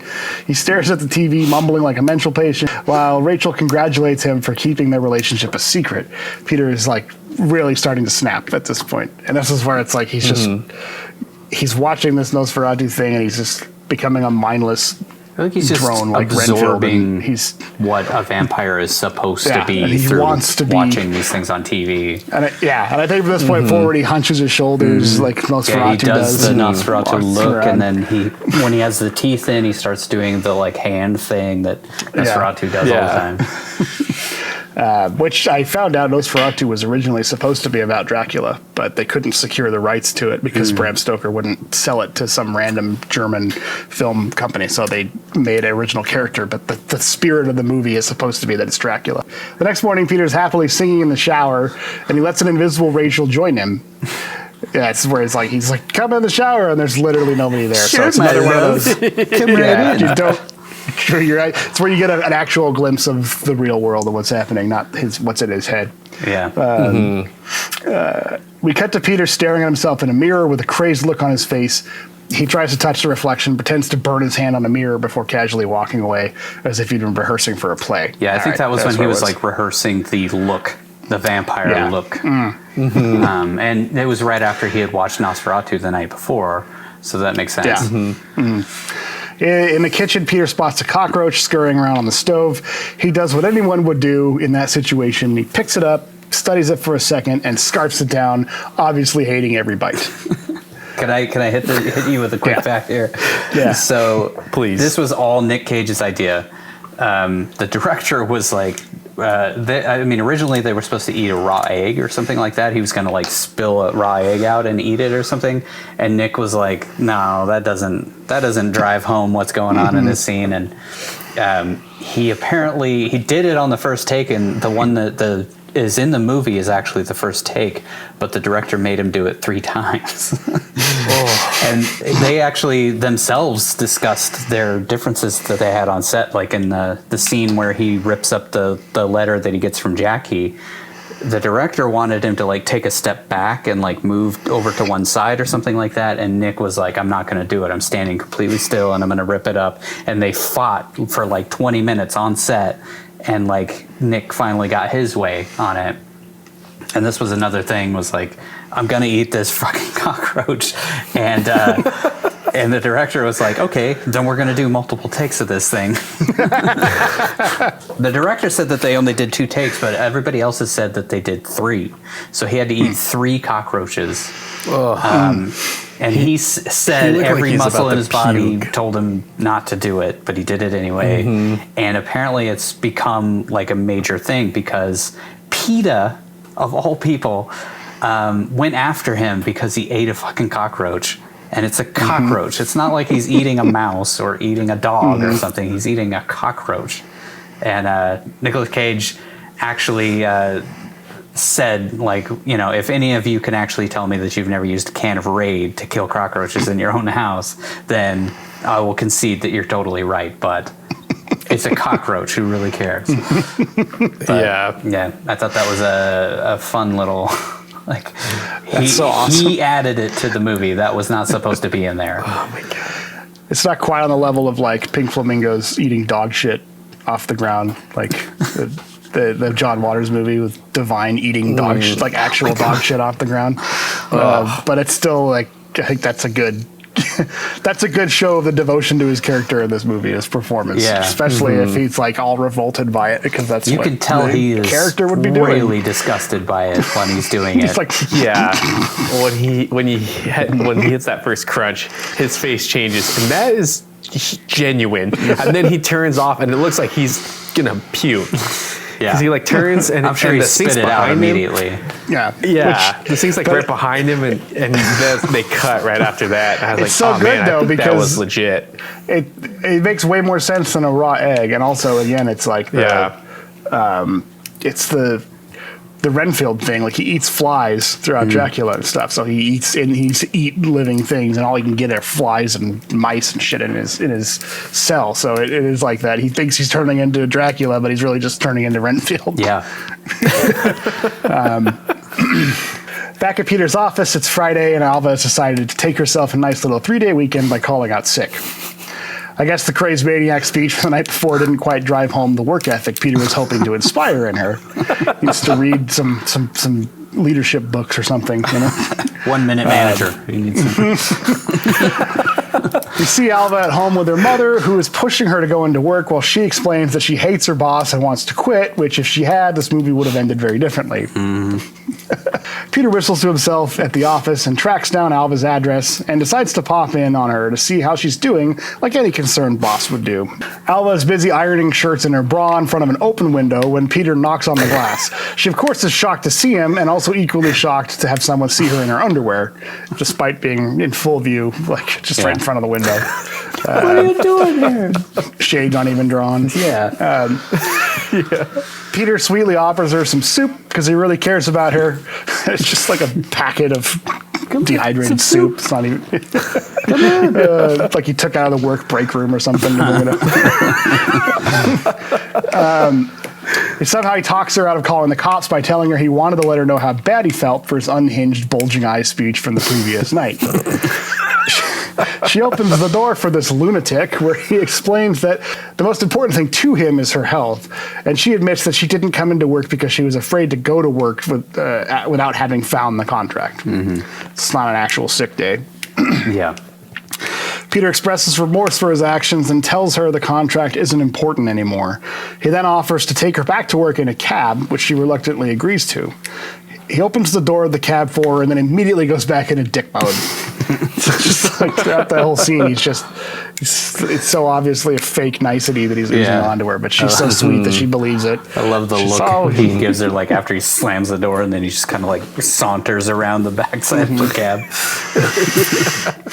He says that he doesn't want any more tension and that she will one day be in his position because she's a very bright girl, which is how he knows that today, by God, is the day she's going to find that damned Heatherton contract. Alva realizes he was lying about the contract being no longer important, and Peter explains that the work's not just going to go away. It never just goes away. And then he screams, The goddamn contract is somewhere in those goddamn fucking files! and then retches like he just ate a cockroach or something. I don't get the point of him Never feeling just sick after. goes away. His asked like if he- retching, he does that so many times throughout the movie. Kind of becomes his thing after a while. Yeah.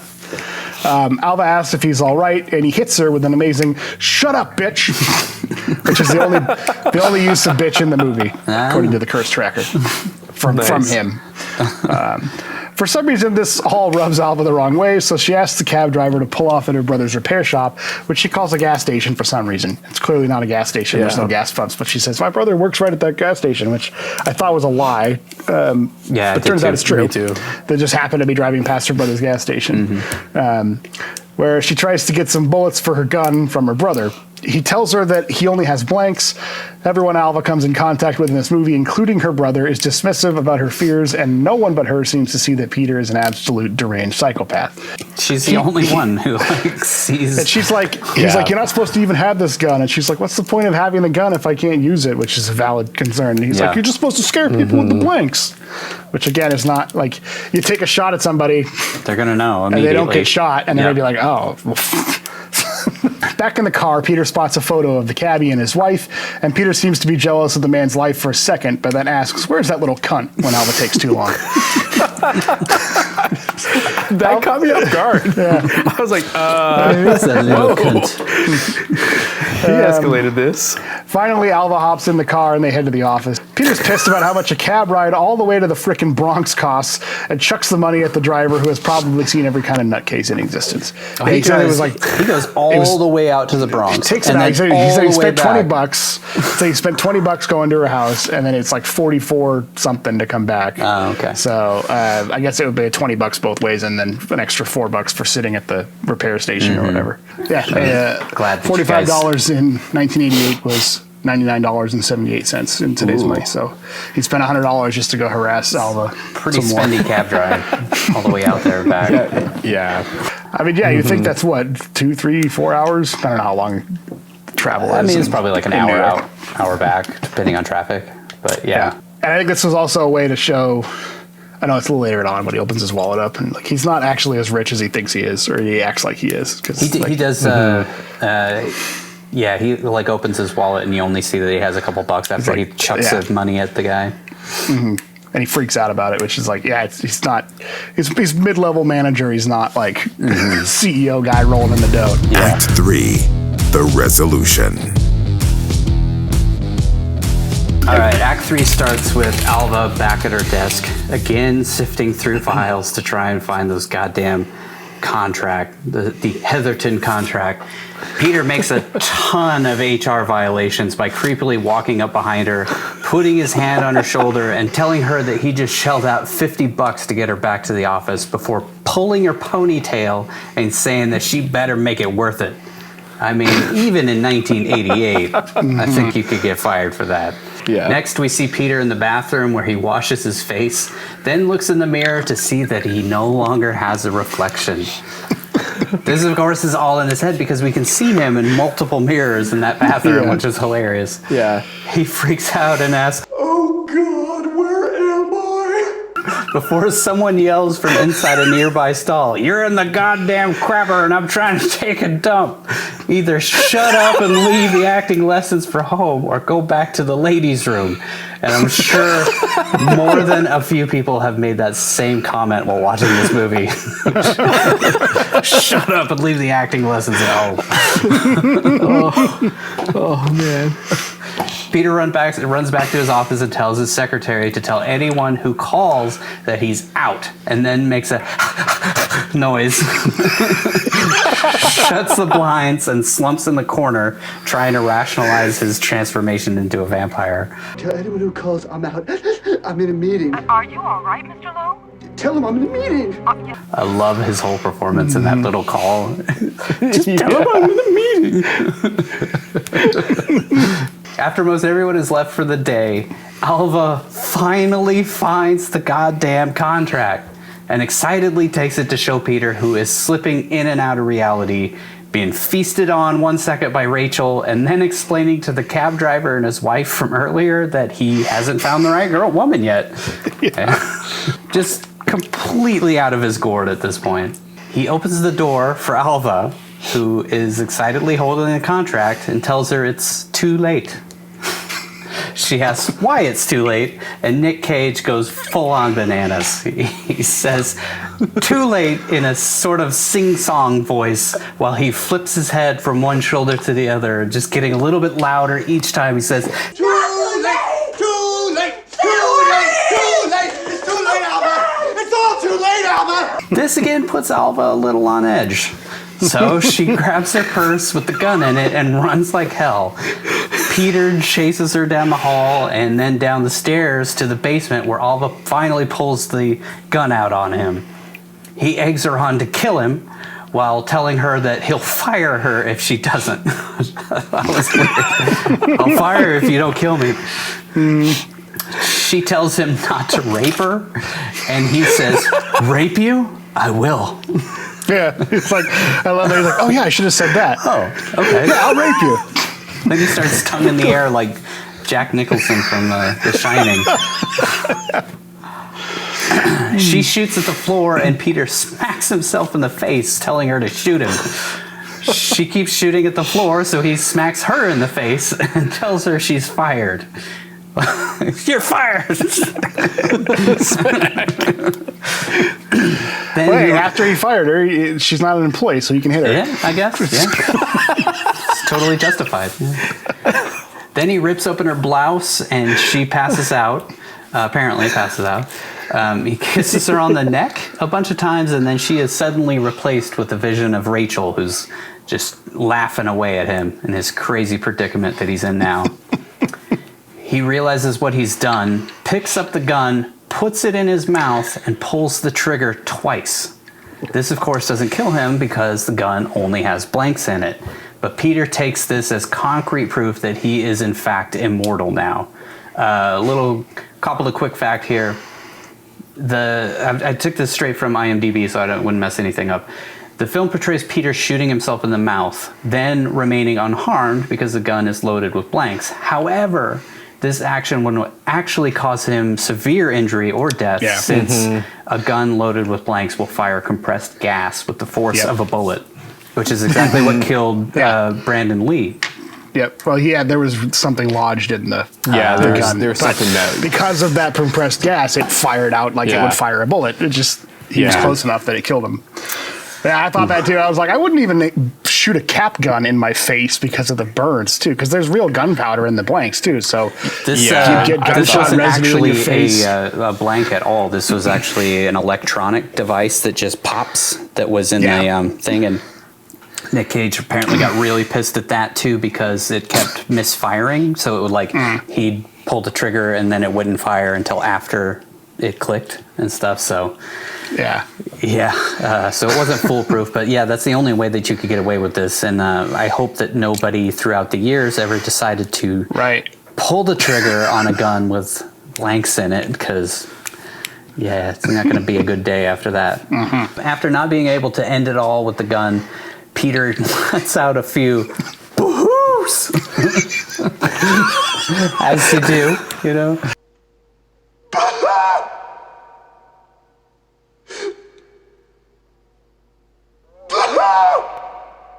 I love that. Again, with the subtitles, the subtitles list these lines as boo-hoo. Like, oh, boo-hoo. It just added some extra hilarity to... It sounds like he's like sobbing as a chicken would or something. I don't even... You just got to hear it. Yeah, it's amazing. But it just says boo-hoo in the subtitle. Which is in the commentary, Nick Cage actually said, like, if you can make a line like boo-hoo feel legitimate, then you've done a really great job as an actor. He even laughed at the line being boo-hoo. Then he tries to wake up all of us so he can brag about being a vampire. It's not to like wake her up to see if she's okay or anything like that. It's, I'm a real life vampire. And then he yanks off her crucifix and runs out, which I thought was kind of interesting. Like, I mean, wouldn't his character arc at this point be like hurt by a cross of some sort? I don't know what the point of that was, other than to, I don't like it. It seems like a continuity error because you think he would be burned or something grabbing the crucifix after he's realized he's a full-fledged vampire. And I don't think it comes up with anything, and it doesn't factor into the rest of the movie. Like, he grabs it, but he doesn't you use never it see again. it again. No, So I did took they it as mention- like this is like the final piece. Like, okay, he's lost it. That's it. He's slipped into this level of insanity to the point where he can't even keep straight what is real for vampires and what isn't real.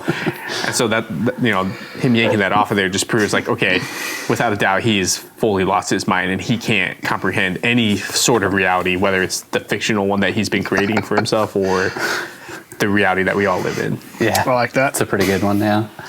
You know, like other people, like at certain points, people do the little like finger crucifix to him, and he like even tells people to do it at some point. And I always kind of wondered, like, why didn't the necklace come up where he like puts the cross up to himself or something? I don't know. Yeah, I don't know why he grabbed it, but That's as good an explanation as any. Yeah. He just doesn't even. He's so excited in the moment that he doesn't realize he can't touch it. Like he shouldn't be able to touch it. I'm a real life vampire. An honest to God vampire. Maybe he's trying to show his powers are so great that he can touch a crucifix without being hurt. But then later on, people just doing this. But then later on, people doing this causes him to recoil. So that's like either he did that and then regressed, or he just forgot that he did that. Next, we see him running down the street yelling, I'm a vampire!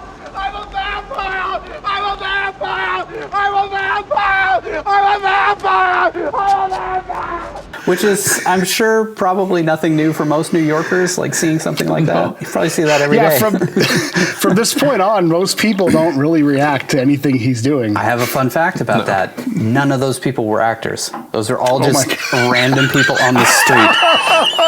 And he just went out and did crazy things, and they shot it with a long lens so that they could be way away from it and just see what people would do. So, like, every time you see him on the street from here on out interacting with people, they're just people on the street. That's amazing. That's awesome. This movie is so much better than I even thought because of that. Like you said, with them making New York a character in this movie and how the insanity of New York is what creates him. Like, that's such a perfect behind the scenes thing that wasn't even planned. Like, it's perfect. I mean, it's exactly what you would see. Like, if you know, like, I live near San Francisco and I see people just pooping on the fucking street all the time and peeing and stuff. And, like, people just don't even, it doesn't even register anymore. I mean, half the time people are, like, stepping over homeless people. So, like, a mental case just randomly, crazily running around. My brother saw a guy just, like, masturbating in the street, and, like, hundreds of people are going to work, and they all just kind of, like, ignored this guy. So somebody running around asking you to kill them because they're a vampire, probably nothing new. I just wonder, though, there had to be somebody that's like, oh, hey, John, isn't that the guy from that Cher movie? What the fuck is he doing? Probably not, because I think like Patrick said, you ignore crazy people like that. Yeah, so they would just, you'd hear a guy yelling, you might go, what? No, okay, well, just look away and not pay attention. He'd be all and over not even TikTok. realize it was Nick Cage. I ride the train all the time into the city and back, and like, you know, there are crazy people on that thing all the time, and they're, like, screaming at the top of their lungs, and everybody's just looking at their phone, got their headphones in, just trying not to get the attention of the crazy person that's walking around. So, yeah, this isn't too far from the truth, unfortunately. And they actually mentioned in the commentary that this was a time when there were a bunch of asylums that were shut down in New York, and they just kind of let these people out and let them out on the street. Reagan shut down the part of the administration thing was to shut down the social programs like all the asylums, and they just let everybody out. Which so crazy people all over the place. 30 years later, we're in a homeless crisis because there's nowhere for people like that to go still. Yeah. So, he runs home and busts a bunch of more shit in his apartment, and then fashions his couch into a coffin, and then sleeps under it. So good. It's so amazing. I thought that was brilliant. I was like, holy shit. That's next level. I would have never even thought about doing that. He just flips a black couch over, and then he has to, like, lift it up like a coffin thing. It's like resting on a bunch of books and stuff. Yeah, so with a line of pillows for him to lay down on his hardwood floor. That was great. That was a good little cheering on top. I love this movie. Yeah. Peter sees another vision of Rachel, who tells him he needs to feed. Ooh, now it's gonna get scary. Yeah. Which is what you said, like, he hasn't eaten anything for a couple of days. Hasn't eaten anything since he spilled all his groceries on the ground, Since he ate that cockroach. Alva apparently just got up and went home without telling anybody, like, after she was raped by her boss and beaten by her boss. Yeah, and nobody responds to, like, 4 gunshots going off in the building because they're in the service hallway. But it is after hours, so maybe nobody was around. And it was in the basement, so maybe it's, you know, kind of a high rise. There's not a lot of people in that area of the building. Yeah. You would expect there would be at least, like, a doorman or something on the first floor who probably would have heard it, right? But I don't know. I mean, if they're down in, like, a basement or like a facility area, You probably wouldn't hear it from. I didn't really get that it was a basement. Level. I thought it was just the emergency stairwell. Like, it has a bunch of maintenance stuff in it. But Yeah, they go all the way down. Like, he follows her all the way down those steps, and then she's kind of run out of room to run when she goes into the basement. okay. Yeah, I thought she had gone into like a maintenance area. Yeah. All right, good enough. And it's all concrete, so I guess you probably wouldn't hear it. But we just see her crying in her room, refusing to come out when their mom keeps trying to get her to go to work or get out or whatever. I think it's Saturday at this point, so she wouldn't have to go to work. Yeah. This would be Saturday. We see Peter back at his place chomping on a pillow. Apparently practicing for his first victim. That was my thing. Even in the commentary, they were like, we just wanted to put something in here. But I wanted to make a pillow biter joke. The director actually made a pillow biter joke in the commentary. So awesome. I think it's just him psyching himself up to I think so too, somebody. Yeah. Then you see him sticking his hand into the light to see if he gets burned. Checking to see if his teeth have come in, just really standard vampire shit we've all done, different times. Every time I turn into a vampire, I do that stuff. Next, Peter heads to a magic shop to buy some vampire teeth so he can finally eat something more sustainable than cockroaches, which have to be getting old at this point. He finds some realistic teeth, but they're $19.95. And he only has like $4 left in his wallet after that $50 cab ride. But he also he had a couple of ATM cards in there and stuff. Like he's maxed out his credit cards. Maybe that's one of my questions on the place doesn't accept. I mean, maybe it was the '80s. Maybe credit cards weren't as popular, and some random magic seller owner couldn't take credit cards. Yeah, credit cards were. They were definitely around in the late '80s, but they weren't as easy to use as they are nowadays. And that big machine that went over it and did a I could just see some random magic store owner not just taking cash, not having the infrastructure set up to run a MasterCard. It's actually in my my Coppola questions of why couldn't he just stop at an ATM and get some money out? I guess he just he's full on crazy at this point. All he has in his wallet is a couple of bucks. But at the same time, he had the forethought to go to a magic shop to buy some fake teeth. He opts for the sensibly affordable, fake as hell plastic vampire teeth, which come in at a reasonable $3.50. Cheapies, or whatever he says. He runs awkwardly into the night when he comes out of the magic shop. The way he scampers away is so funny. Then he rips open the bag with the teeth in it like an angry toddler on Christmas morning who was expecting something better. This isn't a bike. Rips it open. He pops the teeth in and decides to crawl on the ground to a phone booth where he calls his incredible psychiatrist. Yeah, this was the part where I'm like, this movie just has completely gone full absurdity comedy. It's not even like I don't know. It's like there's a little bit of menace in the beginning of the movie, because this guy's kind of weird and unhinged. But now it's at the point where it's just ludicrous. Look how it's wacky embracing this guy it. is. Yeah. It's so funny. But it's also kind of sad at the same time because he's having this mental breakdown, and that's what a mental breakdown looks like. But it's less threatening and more he just buys some Halloween teeth, and that's what he's going to wear now and run around with his teeth sticking out of his mouth. Yeah, that's kind of what a dark comedy is. It's it blurs the line between drama and comedy. It's so sad, but it was this scene was for me was the complete dive into that, that the movie just never lets up on from that point forward. Moving forward, it's just all comedy. He asks his psychiatrist if he can make an appointment for sooner because he may or may not be having some issues at the moment. By the way, he says all of this mumbling through those ridiculous oversized plastic vampire teeth. His expert therapist, who can obviously tell Peter is going through something traumatic, decides to schedule their next meeting for Monday because she's got some young buck in a towel waiting for her. Right. Yeah. That was She's such got a some weird guy thing. who's like 20 years younger than her. Yeah. I can't see you right now because Mama's getting plowed. But Monday morning.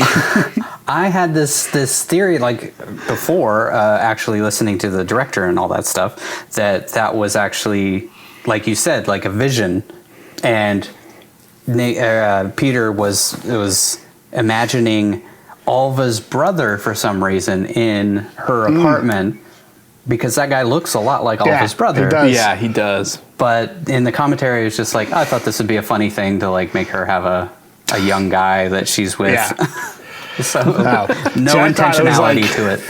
You know, if she doesn't exist and he's calling nothing on the phone, like that's in his mind, that's her, like leaving him. Like even she's got a young lover, you know, she's happy in some relationship and has completely abandoned him at this point. Yeah, that would make sense. That was 'cause my then, thought like, for it. she can't possibly understand what he's actually going through, because Right. she also is one of those people on the street that he sees all the time that's in love, and Right. in his big speech at It the gets end. to be happy and you know has somebody or whatever. So that's how I saw it when I was watching it. Because everybody who's in a relationship he just hates. He gets upset about it. It freaks him out. So that's like her blowing him off for Monday instead of he's like, sooner. I need to see you sooner. Like he just imagines, oh, she's just got some hot stud. She's going to spend time with her now and leave him to his fate.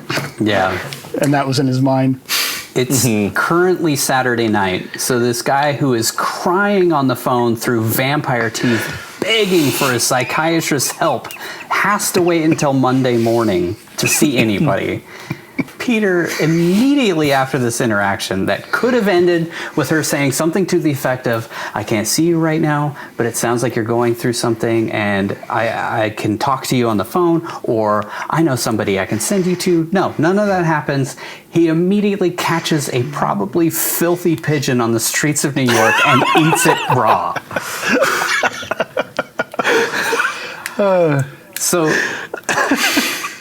just the levels of like her failure of this, helping this guy, it just happens over and over and over again throughout this movie. Like she had an opportunity to stop a murder and she didn't. Spoilers. Spoilers, yeah. Couple of quick facts here.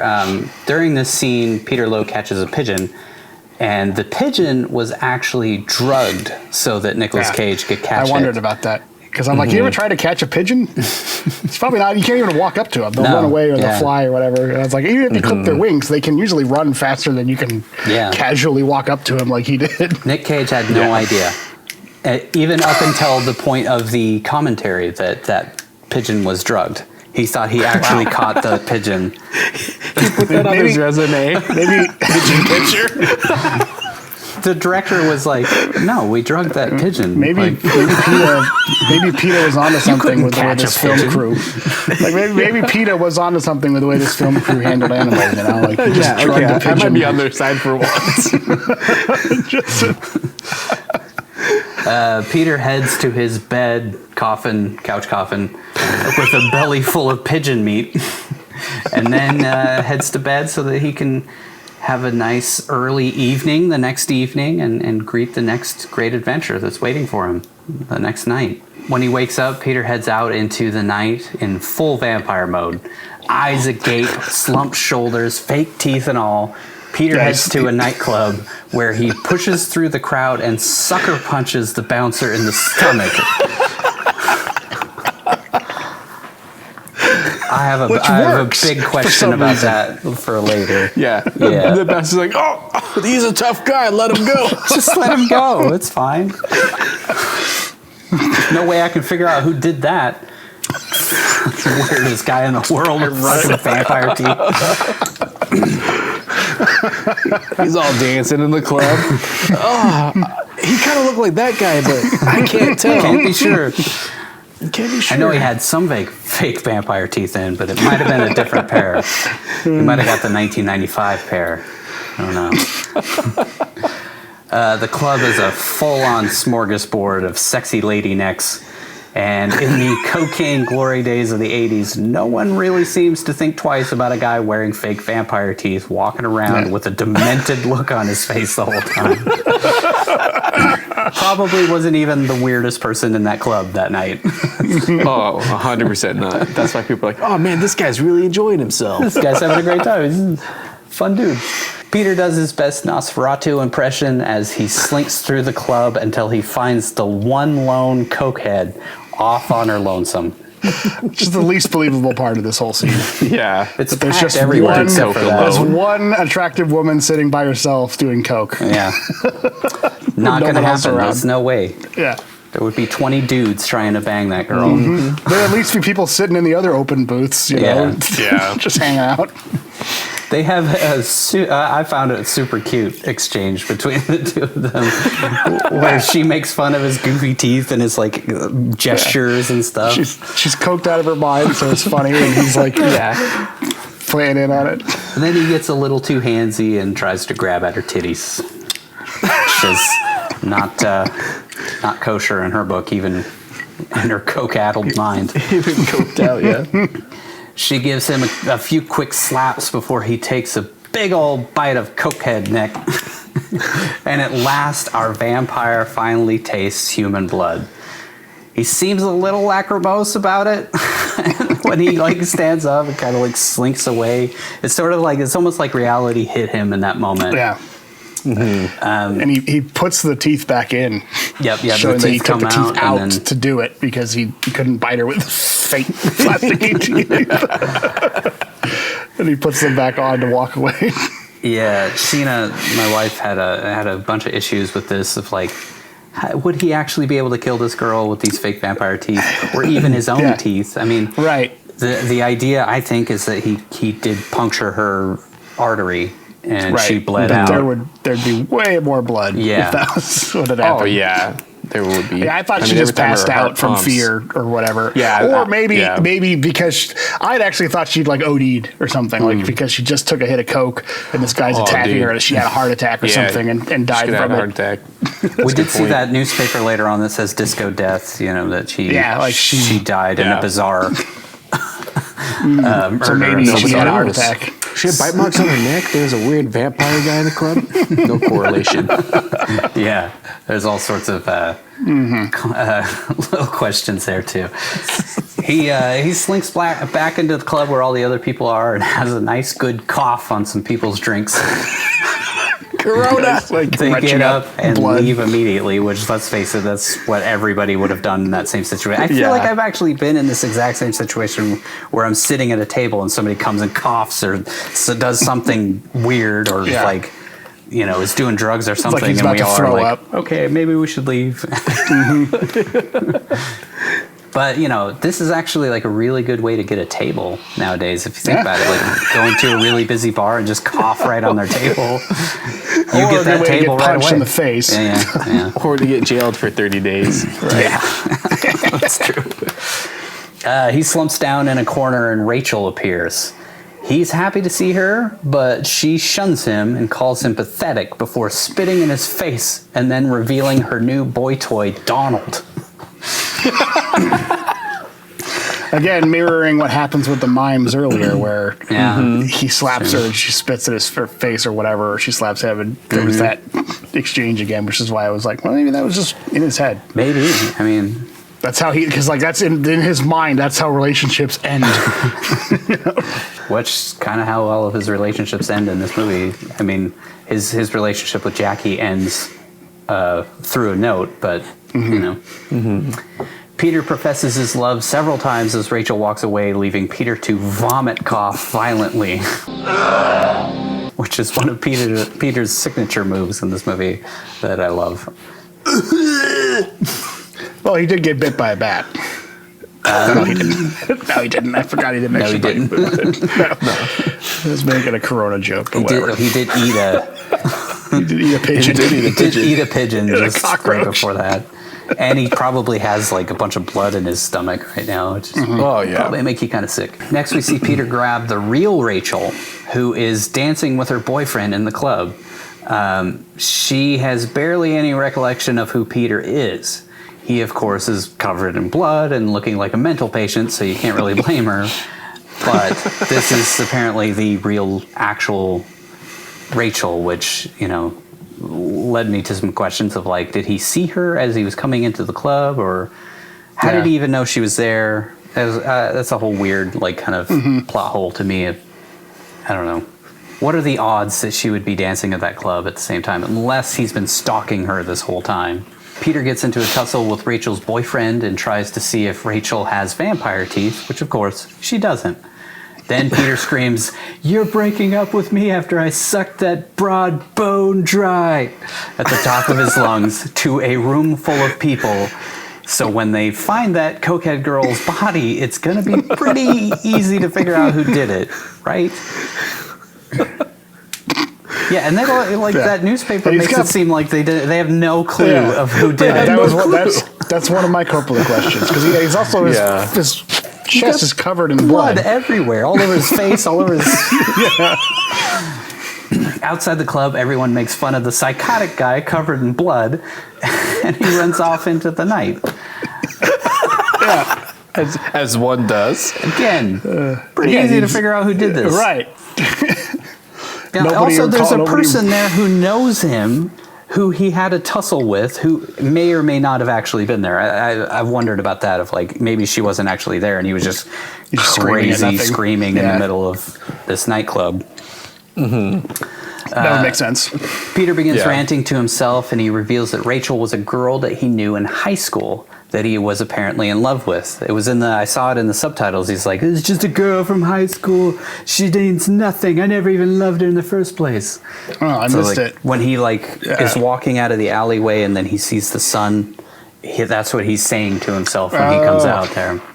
Which, up until just my final viewing, I had no idea who Rachel was and what connection she had, because obviously she's not real in the scenes that she's in. I thought maybe she was real in that first scene when he picks her up at the bar, but even that apparently is not, she wasn't actually there. She was never there. He created this entire fantasy because of the bat that turned him on. He created her. This vision of this girl he knew in high school to be a vampire. So it's all sorts of, there's a lot of layers of insanity here. He walks out of the shadows and into the rising sun, which really sets him off, and he runs towards it in an attempt to end it all finally. Alva, on the other hand, lets her brother in on the fact that she was beaten by her boss and that he kind of sort of raped her, which he's not a big fan of, as you would assume. He decides to head to Peter's house to tell him a thing or two, and in the meantime, Peter has gone into full-on mental collapse. He pulls a wooden board off of a pallet on the street and starts asking random people to kill him, asking random people to put their fingers into a cross, screaming at church bells. So were those random people as well? Were those not extras? Yeah, those are random people. The guy even says, like, "I don't speak English," when he approaches him. Yeah, when he tried to go into the church. Yeah. He's just harassing people trying to go to church. I pulled the thing from IMDb, the IMDb trivia. That's where I steal a lot of these quick facts. The shot of Lowe walking down the street at the end, clearly mad and talking to himself, were filmed with a long lens from a distance. The people walking past him are actual folks unaware that the movie is being filmed. For example, the couple that Lowe says, "I'm a vampire, kill me," to, while holding a stake, are not actors, but real pedestrians passing by who had no idea they're in a scene. And he's covered in blood, too. And their reactions are genuine, where they just kind of like run around him. Have you ever watched that show Billy on the Street? Mm-hmm. Yeah. I feel like that shows what New York's really like. Like, he's just running up to people, putting a microphone in their face, and like half the time they just run from him. They're just terrified.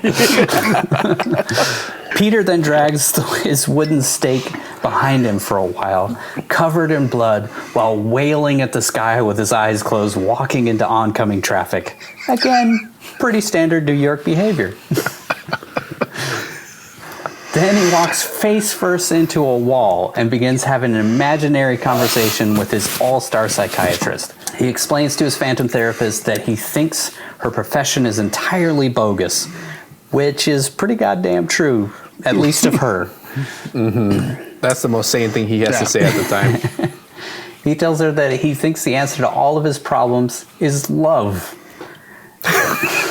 This is all intercut, by the way, between put together normalish Peter from the very beginning in his first scene in the psychiatrist's office to lunatic covered in blood talking to himself Peter on the street.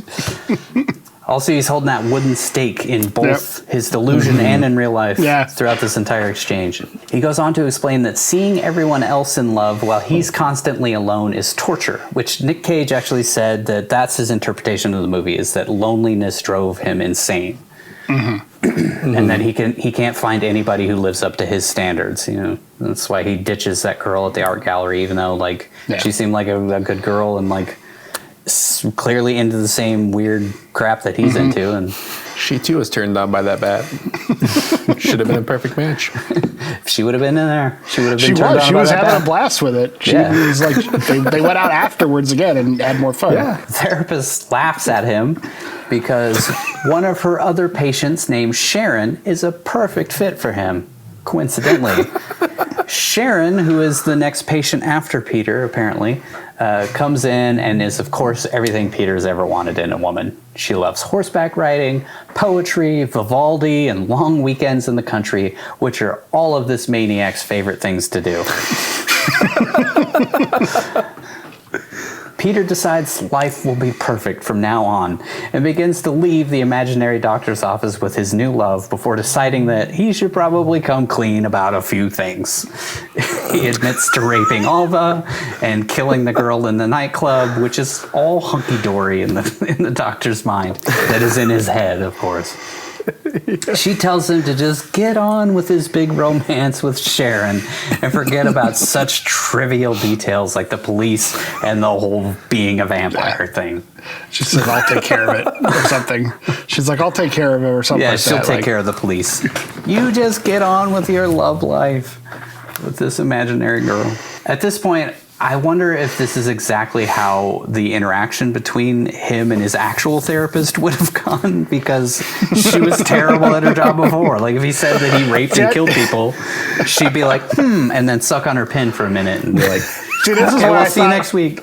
I thought the movie was making an obvious, she's never been real. This is the twist at the end, is that he's been having these conversations every time with the therapist where it's just him talking to her, trying to solve his problems. And this is she finally solves his problem where he realizes that he just wants love, and that because of that, she creates this perfect woman for him, or his mind, he creates a perfect woman for him to date or whatever. And now everything's going to be good. Yeah. Everything's good. I don't have to worry about it. I don't need the psychiatrist anymore.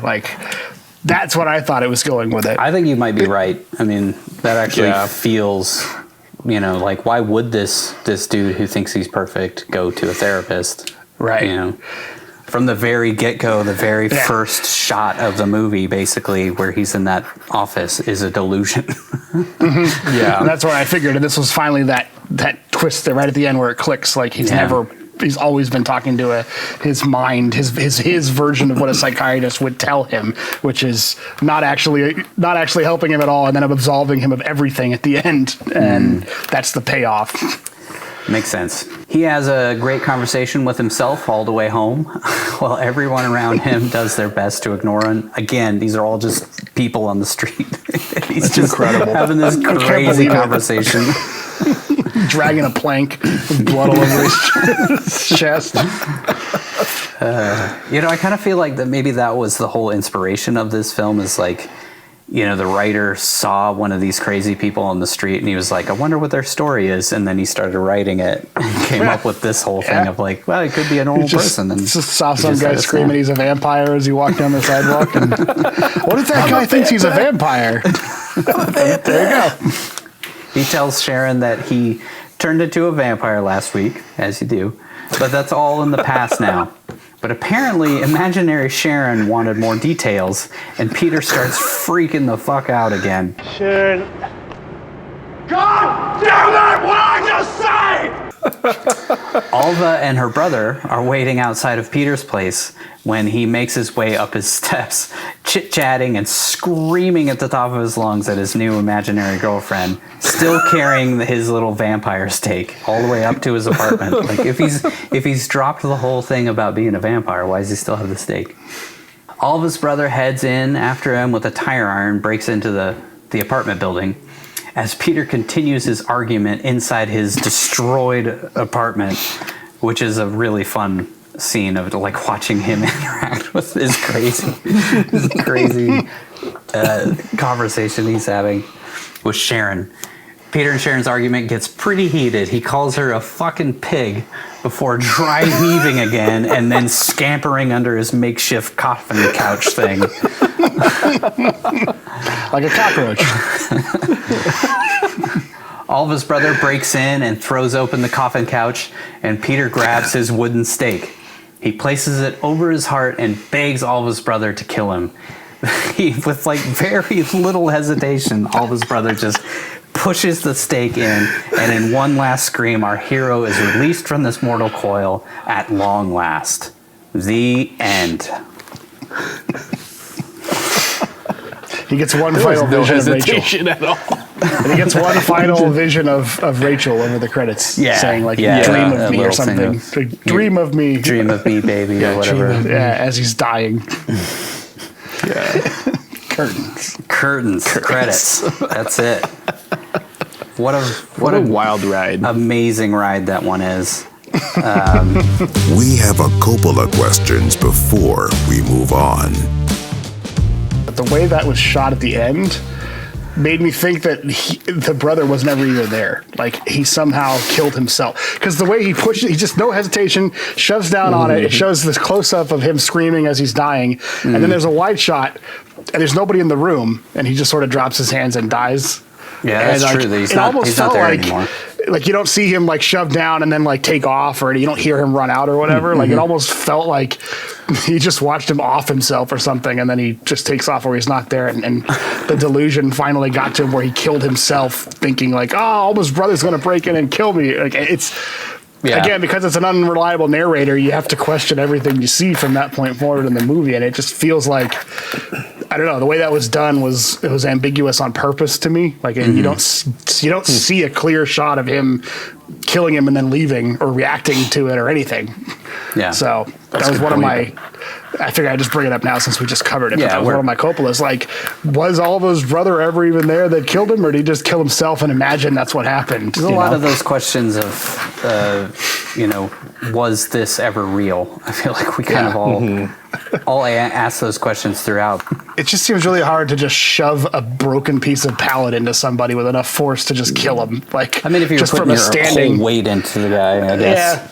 I guess, yeah. But it just seemed really fake. But that could have just been like 80s movie fake. Like, the practical effects weren't great, And and it was pretty sharp. It just didn't look sharp enough to me to just like. Yeah. I don't have a ton of questions. I think my biggest question is, why didn't anybody kick him out of the club after he punched that bouncer in the gut? I mean, that one's that was in any club, they would have immediately like chased in, got him, thrown him out. Yeah, there's not just like the bouncer. There's the bouncer and all security. That would have tracked the guy down. And it's not like it was like a dingy dark place. It was a well lit area, and he wasn't making any attempt to not blend in or to blend in. He was just like walking like Frankenstein. That's my biggest question too. Is how did he not get picked up by the cops after punching that bouncer and going inside? I mean, you think they would have called the police after he just assaulted this bouncer? Exactly. Yeah. And that was the other thing too. Like, obviously there's newspapers that were printed out during the night of this woman being murdered in the nightclub. And they had this guy walking around the streets of New York covered in blood, screaming and harassing random people literally all night until the morning, and still wandering around, and they never catch him. Like, nobody, no patrolling beat cops sees this guy, or nobody calls the cops on the guy wandering, especially after someone just got murdered. Yeah. There's but a again, lot of, I guess if the theme of the movie is to say, part of the theme is that society doesn't care about people that do this type of stuff. Maybe that was intentional. Like, he just, even though he does, he literally murders somebody, nobody cares. Like, no one cares enough to stop him, because he's insane. He's obviously insane, and I don't know about you, but I avoid those people on the street when I see them, which I see them a lot. Maybe that was part of the point, was like those people are so insane that we ignore them even when they're doing that type of stuff. Yeah. I mean, I would have a lot of questions about the blood, but I wouldn't stop that guy. I mean, I know but me. you'd think at least somebody would call a cop and a cop would come check it out. You know? Guy walking around with a weapon covered in blood. Yeah. I wouldn't say that was my biggest question, but that was one of the most pressing ones. There's so many there's so many things that would have immediately led them to him in that scene, because the guy who punched him in the stomach, he punched a guy in the stomach, ran in. He's the only dude walking around like a crazy person with fake vampire teeth in his mouth. Then a woman gets bit on the neck and bleeds out. There was a guy who walked in and coughed all over somebody's table. Yeah, with blood all over. With blood all over him. Then he attacks somebody on the dance floor. We think it's, could be Rachel, could have been a delusion of him, something that he created. Could have been nobody there. And he's screaming that, I bled her bone dry or whatever. In front of hundreds of witnesses. Yeah, in front of all these people. They said there were 300 extras for that scene. So there's 300 people in this place that could have, put him at the scene of the crime. And then all those people outside. Just everything about it is they would have found this guy almost immediately. Right. And they know which direction he went off in. Yeah, and they make a point to show that he's literally wandering around all night on the streets, doing this type of stuff. It wasn't really in a ghetto area where you would expect there not to be cops patrolling or whatever. It was in a relatively populated part of New York, so you'd think that there were police patrolling, pretty easy to get hold of. I mean, maybe it was different in the 80s. I know there was a lot of crime, and they even mentioned it in the commentary of it was pretty grimy at this point. And then another film that we're doing soon, Bringing Out the Dead, Nick Cage actually rode around in an ambulance to kind of prep for that role. And he said that they couldn't find anything, nothing was going on in the city because they had cleaned it up so well. There were so few murders and stabbings and stuff like that. So, yeah, I guess maybe there were less police patrolling at that point. Yeah. But still. But there were enough to show up. Yeah. Investigate a dead woman and then have a newspaper report on it, 5 or 6 hours later for the morning edition of the paper. So something happened. You'd think they'd at least try to canvass the area while they were looking for someone who murdered, or looking for the crazy guy who punched the bouncer and murdered someone in the club. Yeah. I think that's all I really have. Yeah, mine were the ones I brought up. Where is, was Rachel was the his psychiatrist real? Was was a psychiatrist all in his head? Was it I could see it being both ways. It could be that she was real up until the point where he just had the fake conversation with her while talking to a wall, where she solved all of his problems because she hadn't been solving any of his problems. That was the way that I saw it, but I can see it definitely your way too. But yeah, I felt like that was the movie saying, no, he's been talking to her in his head the whole time, and that's why she hasn't solved anything for him. And now he's finally clicked for him that he's just missing love, and that's why he's so crazy. And that's why she's just, perfect. I got the perfect girl for you. Here, have this, and go off. And then, of course, he can't even keep that relationship up with her, and he breaks up with her in his apartment almost immediately 20 minutes later. Loses the perfect person for him. Showing that he's literally incapable of loving anybody, because even the perfect person in his own head can't keep up with or can't stay with him. It's time to keep track. Here are the final stats. In Vampire's Kiss, there are 3 uses of the word hell.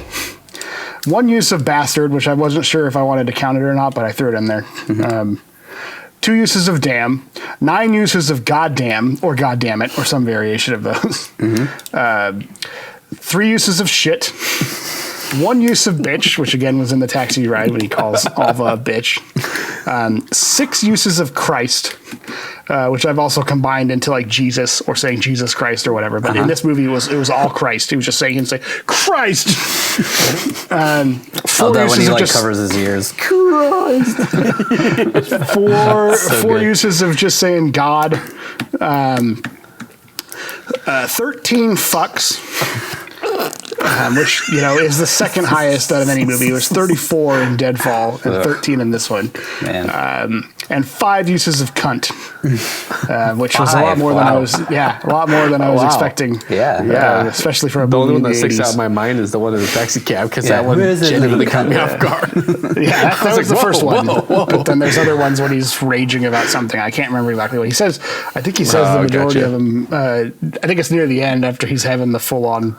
After Rachel dumps him in his mind, and he's yelling at her on the floor. I think he says it a few more times in there. Gotcha. And I think he even says it to Sharon or whatever his his absolutely fake girlfriend at the end when he's breaking up with her.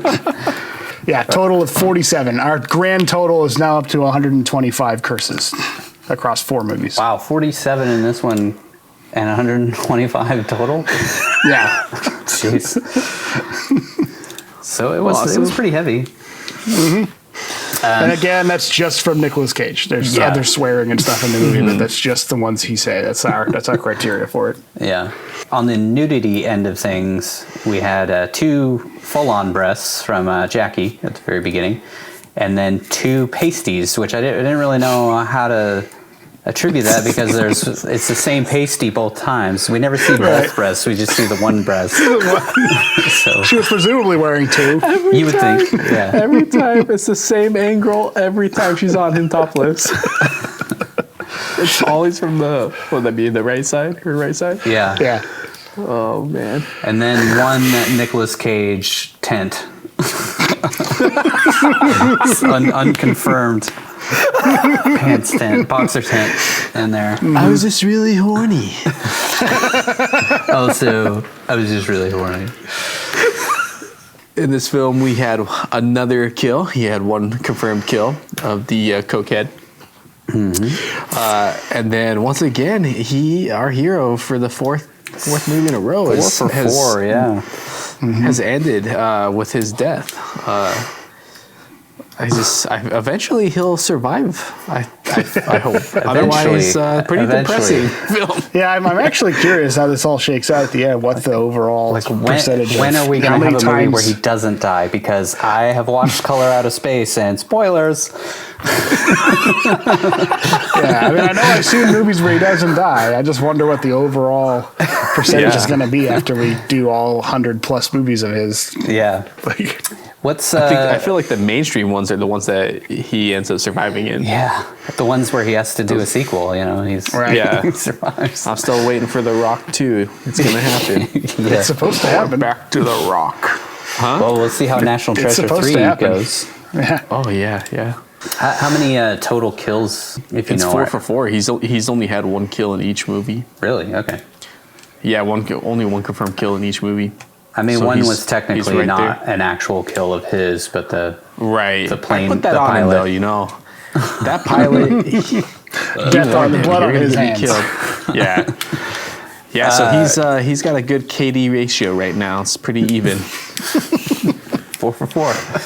I didn't mean to spoil anything on Color Out of Space, but it's pretty I haven't obvious seen from it. the I very don't know beginning anything about it. things are going to go south.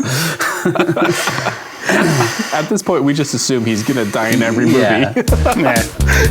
Where does this masterpiece fall? Let's rank this film on the Cageometer. We'll start with Vince. Vampire's Kiss. Where does it rate on? We're doing. Where does the movie rate on your Cageometer, and where does Cage's performance rate on your Cageometer? So for the movie, I'm gonna give it a 7. Like I said, the first time I watched it, I was kind of little. I don't really know if this is going to be a good film or not until the end of the first act, and then I really started buying into it. And then there's a second watch through that I really started appreciating the movie because, like we talked throughout, there's a lot of because you're dealing with mental illness. There's a lot of things that you could say were plot holes and whatnot that just makes sense. And I feel like they actually did take the time to have these ambiguous moments or these misdirections because he was slipping into madness. So I thought it was really well fleshed out. One of the better fleshed out movies that we've watched so far. Yeah. So yeah, I gotta say it's definitely a 7 for me. It's something that I look forward to rewatching again down the road just for fun. That's awesome. Unlike Deadfall. Yeah, Deadfall is pretty shitty. And what about Cage's performance? So for his performance, same. I'll give him a 7. I thought his like I said before, his absurd behaviors, his over the top acting at times worked for this character. Yeah. And I felt like he actually did a good job of kind of restraining himself early on, and then as the character just unravels, his performance and his behavior starts to actually feed into it, and he blends his own craziness so well with the character's craziness. I don't know any other actor that could make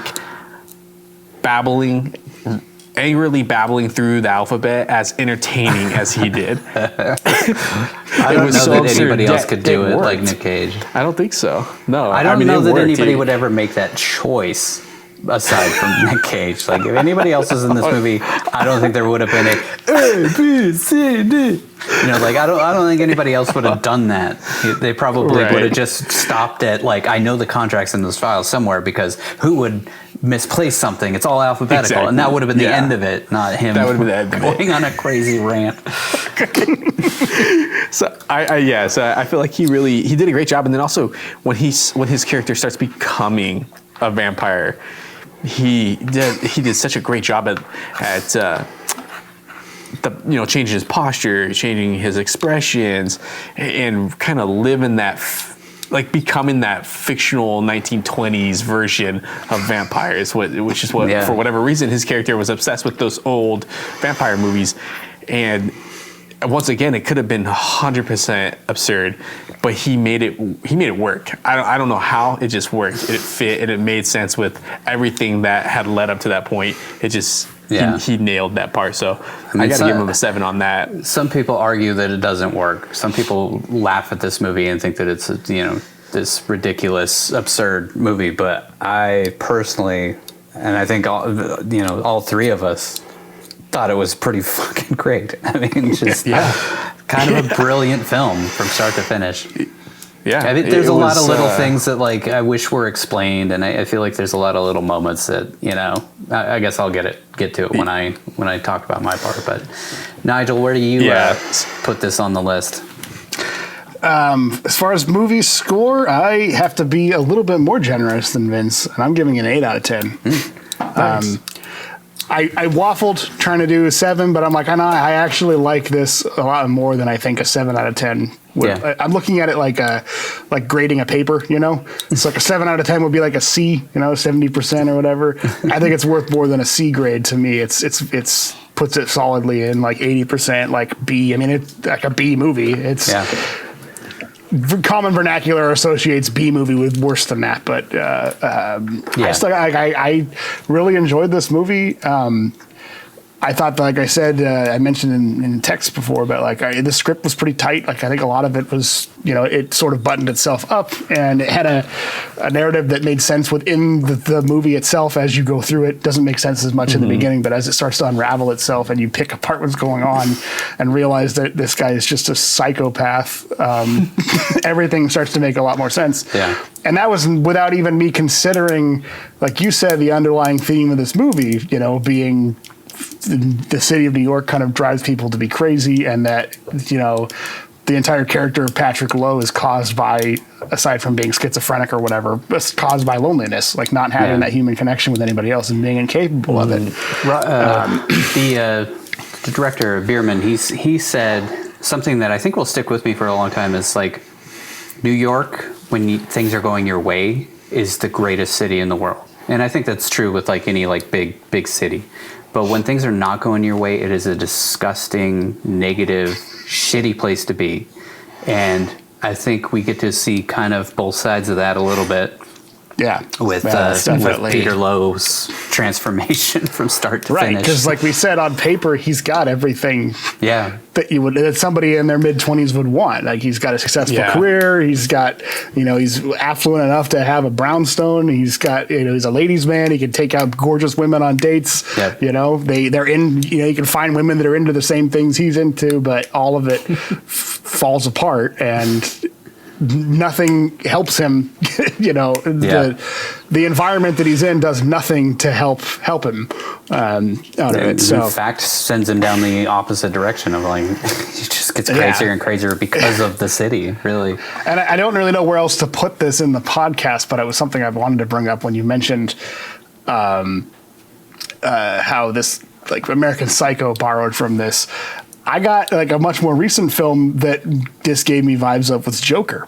I don't know if you guys watched Joker or not, but it was the same kind of thing where the whole society fails this guy who's got mental health problems, right down to having an ineffective social worker that's not doing her job to help him, and then just cast him off. And the society in that to speak for the meme, we live in a society, blah blah blah, is part of the character of that movie. Just like in this, New York is a character in the movie that causes part of what happens to him, I think. Yeah, no, that's a great connection too. I don't know if it's something that the writer, I can't remember who wrote it, but Todd Phillips directed Joker and stuff. Did he write it as well? I don't know. I don't know if this was an inspiration for that as well, because it's the same kind of thing. Yeah, I could see them really being. You've got a character piece on a complete psycho. And a lot of people just say, it's like Taxi Driver and King of Comedy. They took that as an inspiration, but which it felt like this could have been a possible. Sure. Yeah, definitely. But I felt like this could have also been a possible inspiration for how you portray that type of thing. Yeah. So yeah, I think the movie was a lot better than I was expecting. I really enjoyed it. I would rewatch it at any time. I almost wish that I'd bought it rather than just rent it, for it. But it's a hard movie to get a hold of for whatever reason. I hope that that changes at some point, because I feel like more people should be exposed to this movie. It was on Prime for a long time, so hopefully people discovered it there, and maybe it'll make its way to Netflix. That's how everybody ingests things these days. But where'd you put Nick Cage's performance? I gotta say a 9 out of 10 on this one, because that's a big one. Yeah, and I haven't watched a lot of Nicolas Cage movies, but I find it hard to imagine a better Nicolas Cage performance than this movie would give you.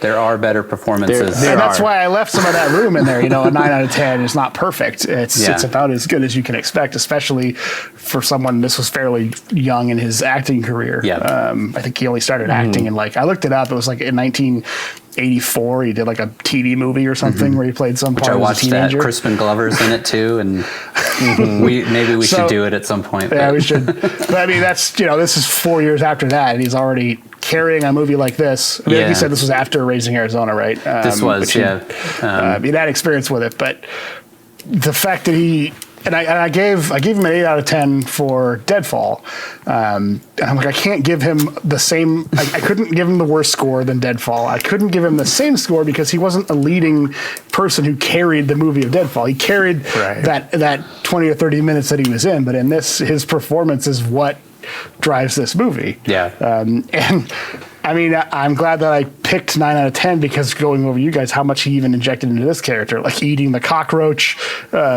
these ideas that he wanted to portray into it, him having a motivation for the character, turning it down, and then deciding he actually wanted to do it. I can't imagine this movie being done with somebody else. It was a huge risk for him. He was, like I said, he was a big star at that point. Like, he was a rising star, and then he decided to do this movie. Just play a complete psycho. It's like the same as when Brad Pitt started doing, Seven and Fight Club and stuff like that, like a swift departure from what he had been known for at that point. Though, Raising Arizona, he's a zany, crazy character. He basically plays a human version of Wile E. Coyote in that movie. So I guess it's not too much of a stretch for him to do this. But. And I think, though, nowadays we're more forgiving of those type of performances. Like, if an actor wants to step out of the mold right out the gate and do some weird performance and stuff. But maybe back then, in the age of, we still had movie stars and leading men and women, you didn't see that as much, because one movie like that could tank their career and ruin the image of what people have of the roles that these actors take. So it was risky, and I give him props for it. But it's kind of like Robert Pattinson doing, going from those Twilight movies to do The Lighthouse. Like, he took a turn for the better, in my opinion. But yeah. On my Cageometer, I gave it a 7 as well.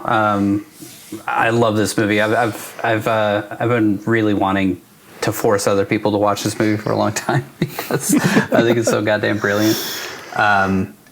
It's like you said, it's just, I don't know. He controls every single second that he's on camera. Like, he commands your attention, and the movie itself is so layered and like an onion. Like, every time I watch it, I feel like I discover something different about it. And for this was the first movie for the writer, the first movie for the director, and this was like Nick Cage's like 5th or 6th movie or something like that. So, I mean, for them to knock it out of the park on the first one is pretty crazy. And I think it holds up. I don't know, I think because of stuff like, the meme face that everybody makes fun of all the time, and this is kind of like one of those Nick Cage movies that's the stuff of legend that everybody's like, oh, you gotta watch this because Nick Cage is so crazy in it. But it's like, his character is crazy. He's a lunatic, and he plays it so perfectly. I think he's amazing in this movie.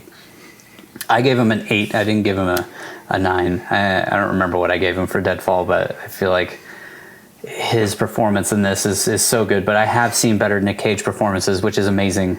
We have room to grow from here. So, like, I'm trying not, since I haven't seen very many, I'm trying not to stack him up against other performances that I've seen I think myself with my own ratings. It's kind of great that you haven't seen a ton of Nick Cage performances, because our audience is experiencing it with you. I mean, in an ideal world. So, So I gave him an 8. Every moment that he's on screen, he's mesmerizing. But a lot of people make fun of this performance, but I think that this performance is fucking brilliant. I think he's a genius in this role, and I think the movie itself is genius. I don't think it's, I can't give it like higher than a 7 because I do feel like there are things that I wish they would have addressed. I wish they would have like buttoned up certain things. I wish they would have made certain things clearer. But I think that was kind of their intention, was to make it sort of ambiguous. And like I said, Nick Cage, especially his early roles, he wanted to go for more of an avant-garde, kind of abstract version of acting, and the roles that he takes, especially early on, reflect that. His performance for this grand total is 8 out of 10, and then we got a 2 7s and an 8, so a little bit over a 7 for the movie.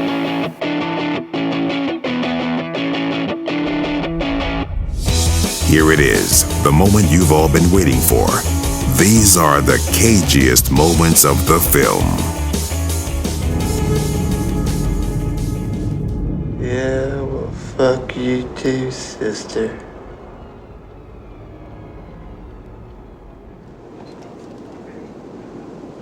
Am I getting through to you, Alva? The work's not just gonna go away, Alva. It never just goes away. The goddamn contract is somewhere in those goddamn fucking files!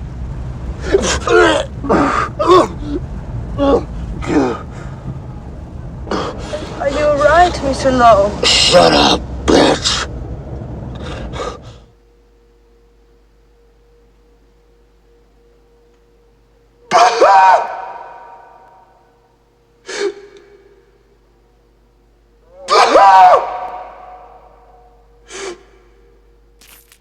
I'm a vampire!